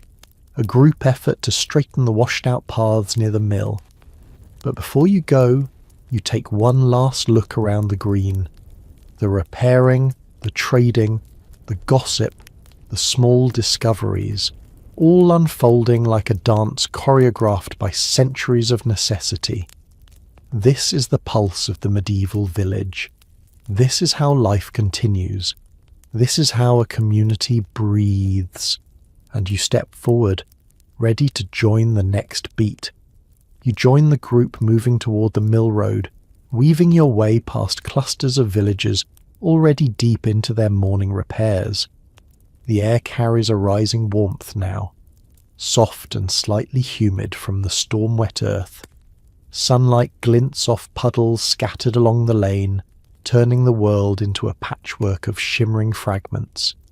You step around them out of habit, but a few children splash right through, laughing as droplets spray their tunics. Ahead, you see the small work crew gathering near the mill's slope. Half a dozen villagers, each armed with a shovel, hoe, or rake. The storm has carved gullies in the dirt path leading to the mill wheel, making the ground uneven and slippery. If left unattended, carts might tip and workers might twist an ankle carrying grain. You fall into step beside Aldrich, who hands you an extra shovel without a word. "Thought you'd show up," he says. You smirk, like you'd let me avoid it. He grins, rubbing the back of his neck. "Fair enough." Together you begin pushing soil back into the washed-out sections. It's steady work, the kind that requires rhythm more than thought. Each shovelful thumps onto the ground with a dull, satisfying weight. Others follow suit. Soon the crew moves like a single organism, lifting, dumping, levelling, smoothing. The path begins to look like itself again. Nearby, two younger villagers debate whether the storm worsened because someone failed to propitiate the river spirit. It's half joke, half belief, and you hear Aldrich mutter, "If the river spirit wants tribute, it should fix my scarecrow first." You can't help but laugh under your breath. As the path slowly takes shape, you pause for a moment to wipe sweat from your brow. The sun emerges fully now, pushing away the cloud remnants and warming the damp soil enough to send steam rising in delicate wisps. You inhale deeply. There's something soothing about the smell of sun-warmed earth after a storm. It feels like the land exhaling. Your break is short. Someone calls out for stones, bigger ones, to reinforce a weak part of the ditch wall. You grab two from a pile and carry them down the lane, your boots squelching in the softened ground. Bren, who has been overseeing the ditch work, nods approvingly as you place them into the gap. "Good stones," he says. "Old ones too, probably from the old manor." You glance at the rock's surface, smooth, weather-beaten. He might be right. The village is full of reused materials, leftovers from older structures long decayed. Nothing lasts forever, except the land itself. Everything else is borrowed, repurposed, rewoven into new shapes. As you press another stone into the wall, someone calls your name again. You look up to see Hilda, the baker's wife, trotting toward the group holding a cloth-covered basket. "Break time," she announces. A ripple of relieved laughter passes through everyone. You drop your shovel into the soil and walk over as she uncovers the basket, revealing small barley rolls still warm from the oven. She hands them out generously. The moment you tear yours open, steam escapes, carrying the smell of warm grain and a hint of honey. You take a bite, savouring the soft centre and the crisp edges. A simple food, but right now it feels like a feast. Aldrich, mouth full, gestures toward the horizon. "See that? Storm clouds are gone for good." You follow his gaze. The sky's now a clean blue, stretching all the way to the distant tree line. No grey shadows linger, no hints of another storm brewing. It's rare, a day that promises clear weather, a gift after the long hours of repair. Yet even as the village relaxes into this calm, you sense something else growing around you. The shift into the afternoon's purpose. You finish your roll and dust crumbs off your tunic. The work crew disperses, some returning to the fields, others tending animals, and a few heading toward the grain stores. You linger a moment, taking in the scene of renewed order. The path smoothed, the ditch restored, the mill's water channel cleared of storm debris. The village is reknitting itself stitch by stitch, task by task. As you gather your tools and begin walking back toward the lane, a group of older villagers beckons you over. They stand around a wooden bench near the well discussing the upcoming market day. The storm has shifted priorities, and everyone must adjust. One of them, a woman with kind eyes and a voice like gravel, asks, "Can you bring rope to the market this week? The flax harvest was late. Folks will need more ties than usual." You nod. "I've already got a new length finished." She pats your arm approvingly. "Good, good. The market's only as strong as what each of us brings." You carry that thought with you as you head home to fetch water for your midday tasks.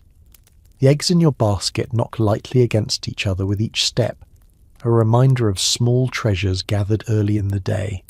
You walk slowly, letting the village's pulse steady in your mind. The morning storm repairs have given way to planning, preparation, and the subtle hum of anticipation for what the afternoon will bring. This is the third rhythm of a medieval day, the rhythm of community decisions, of shared futures, of weaving tomorrow from the scraps of today. And as you step toward your cottage once more, you feel the afternoon sunlight gathering on your shoulders, warm and bright, leading you into the next chapter of the day. The afternoon settles over the village with a warmth that feels almost indulgent after the storm. The sky has cleared so completely that the blue seems deeper than usual, as if the rain washed away a layer of dust even from the heavens. The sunlight falls over the thatched roofs, the fields, and the lane in broad, gentle strokes. You feel it on your back as you walk, soft, steady, and grounding. You carry a bucket of fresh water drawn from the well, its cool weight pulling against your arm with each step. This part of the day is quieter, more reflective. The rush of storm repairs is over, the urgency of morning tasks complete. Now comes the weaving together part. Small chores, social visits, tending to animals, preparing the mind and home for evening. But today, because the storm disrupted everything, the rhythms feel slightly shifted, looser, more flexible. You set the bucket down just inside your cottage door and pause a moment, letting your eyes adjust to the dim light. The interior is cool, still carrying the faint shadows of morning. You sip a bit of water from the bucket, splash some on your face, then kneel to check the embers in the hearth. The fire slept while you were out, leaving a few red threads glowing faintly beneath the ash. You coax them back to life, brushing them gently together until a small flame rises, just enough to prepare for supper later. With your fire settled, you step back outside. Afternoon is a time for movement, not rushed, but mindful. You make your way toward the small orchard behind the village, where a handful of trees stand in a curved row. Apples, pears, and one stubborn plum tree that rarely yields anything but shade. It's a peaceful place, even now, when storm debris still litters the ground. You carry a small knife and a basket, intending to gather the wind-fallen fruit still worth saving. The orchard greets you with cool shadows and the rich scent of damp earth. Birds flutter among the branches, shaking droplets of water down onto your cloak. You stroll slowly beneath the trees, examining the fruit scattered on the ground.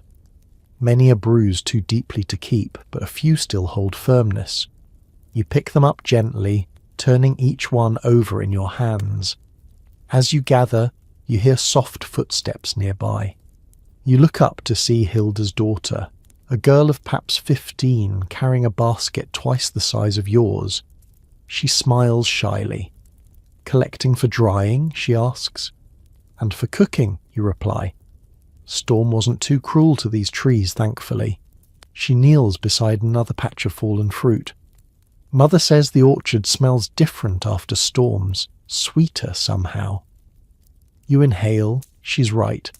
The scent is deeper, almost syrupy, as though the rain coaxed something from the fruit itself. The two of you gather side by side for a few minutes, the quiet companionable. Eventually she stands, her basket almost full. "We're making tarts tonight," she says. "If there's extra, I'll bring some by." You smile. "Only if you promise not to let Aldrich near them. He'll eat the whole tray." She giggles, thanks you for the help, and hurries off toward the lane. Left alone, you continue deeper into the orchard. In a small hollow between two trees, you find something unusual, a patch of mushrooms, pale and round, thriving from the storm's moisture. They look familiar. Edible ones, the kind villagers dry for stews. But you crouch to examine them more closely. Medieval life teaches caution. Many mushrooms look alike, and some can ruin an entire household. You touch one lightly, inspecting the gills, the stalk, the scent. Yes, these are safe. You harvest a few carefully, leaving the smallest ones to grow. As you stand, a breeze moves through the orchard, stirring leaves into soft spirals. The world feels clean, renewed, ready. You carry your basket toward the edge of the orchard, where the hedgerow marks the boundary between village and wilderness. In the weak afternoon sunlight, the hedgerow seems almost alive. Birds dart in and out of it. Insects buzz lazily. A rabbit darts beneath one of the thorny gaps. This is where the village breathes outward, where the wild world meets the cultivated one. And today something catches your eye near the hedgerow. A single, delicate feather, caught on a branch, white with small brown speckles. You reach out and pluck it free, light as air. You turn it in your hand, wondering which bird left it behind. The wind or the storm, or perhaps some small creature startled in the night. You tuck the feather into your basket, not because it has use, but because it's beautiful. A small reminder of how the world leaves gifts when you pay attention. As you walk back toward the village, the afternoon deepens into its gentlest phase. You hear distant laughter near the well, the rhythmic pounding of someone shaping soft dough, the clatter of tools being returned to their places. These sounds form a quiet chorus, an unspoken assurance that life has returned to its steady pulse. You pass Marta again, this time brushing her goats with long, even strokes. They look far more content now than they did at dawn. She glances up and gives you a knowing nod. "Afternoon feels different today," she says. It does, you agree. Like the village exhaled. She smiles, then breathe with it. You continue home, your basket full, your steps unhurried. There will be more to do, more to mend, more to gather, more to prepare. But for now, the afternoon stretches gently, offering space, a rare softness in a life ruled by necessity. You step into that softness willingly, letting it carry you into the final rituals of the day. You return to your cottage with your basket of fruit, mushrooms, and the little feather tucked safely inside. The sunlight now slips in at a lower angle, warming the lane in long, golden strokes. It's the kind of light that signals the beginning of the day's final descent.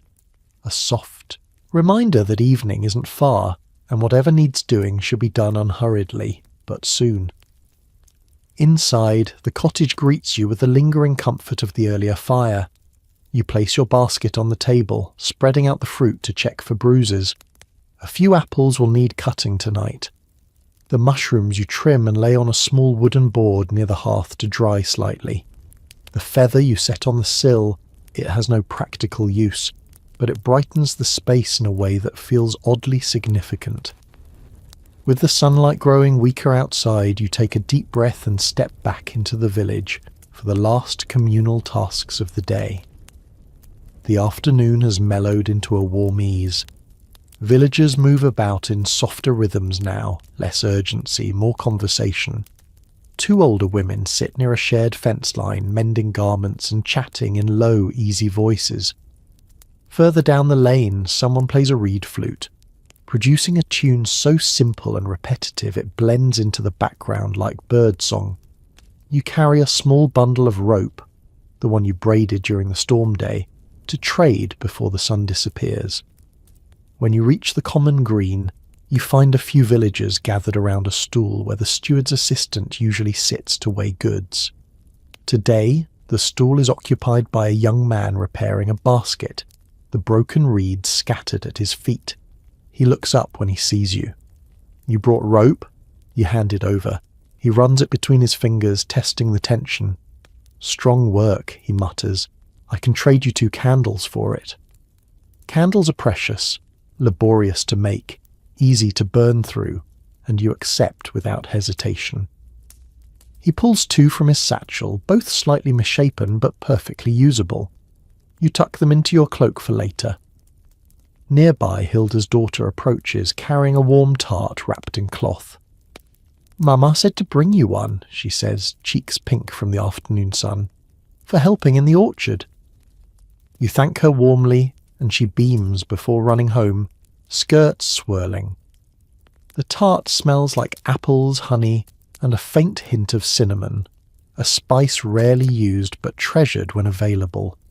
You resist the urge to eat it immediately, instead saving it carefully for the evening.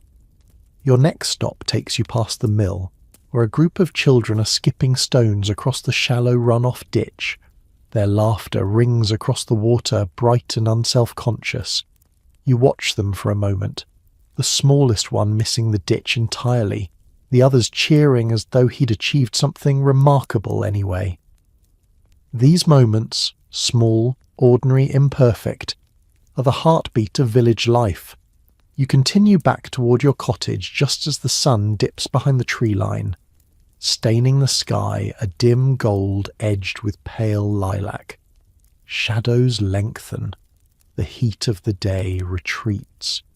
Chimneys begin to breathe smoke again as evening fires are lit across the village. When you close your door behind you, the cottage feels different, calmer, dimmer, ready for night. You set your tart on the table, then gather the day's collection of fruit and mushrooms for sorting. You slice the bruised apples and simmer them briefly with a splash of water, letting the sweet aroma fill the room. The dried apple slices sway gently from the rafters above you, catching the firelight like little pendants. Before eating, you kneel to tend the fire, your oldest companion. You add a few small logs, positioning them carefully so they burn slow and steady through supper. Flames rise, glowing orange and gold, illuminating the cottage walls with warm, uneven light. You sit down at your table and eat the tart while the stew simmers beside the fire. The crust is flaky, the filling warm and spiced, one of the rare luxuries of medieval life, made sweeter by the fact that it came from a neighbour's kindness rather than your own labour. Outside, the night deepens. Voices soften. A door closes somewhere down the lane. A dog settles into straw. The village exhales one final time for the day.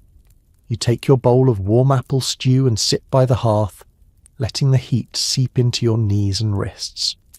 These small comforts, warm food, firelight, and a roof that stayed strong through the storm, feel like small triumphs, gathered one by one. When you finish eating, you clean your bowl and place it upside down on the table to dry. You tidy the basket, fold your cloak for morning, check the latch on the door and lay out tomorrow's tools.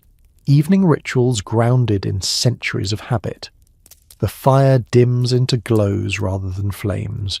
The cottage darkens in gentle stages. You stand for a moment in the quiet, letting your breath settle into the slow, even rhythm of night. The day is ending, softly, peacefully, with nothing left undone. You stretch, exhale, and step toward your bed. And the village, outside your shuttered window, slides quietly towards sleep with you. The last embers in the hearth breathe a gentle orange glow across the cottage, settling into their slow, rhythmic pulse. You lie beneath your wool blanket, the straw mattress rustling softly as you shift, finding the most comfortable shape, the one your body knows instinctively after so many nights like this. The air is warm near the fire and cool at the edges of the room, creating that perfect contrast that makes each breath feel steady, soothing, unhurried. Outside, the village has fallen into its deepest quiet.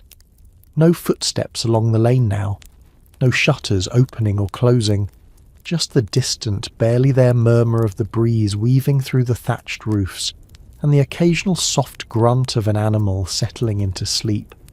Even the sounds seem half asleep, their edges softened, their presence gentle. You let your eyes grow heavy as the calm settles around you. The tasks of the day, mending, gathering, tending the fields, trading at the green, drift through your mind in slow, softened fragments. None of them demand anything from you. Now, they simply float past like leaves on a quiet stream, reminders that you lived a full, grounded day, nothing more. With each breath, your thoughts loosen just a little more. The warmth of the fire wraps itself around your ankles. Your shoulders sink deeper into the mattress. Your hands relax, open, unburdened. Imagine the village around you, every cottage glowing faintly from its own small hearth, every neighbour resting after the same long rhythm of labour and care. You're part of that quiet tapestry now, stitched gently into the shared night. The fire dims into a final soft shimmer. Your breathing aligns with its pulse, and the world, simple, steady, gentle, fades into a peaceful blur.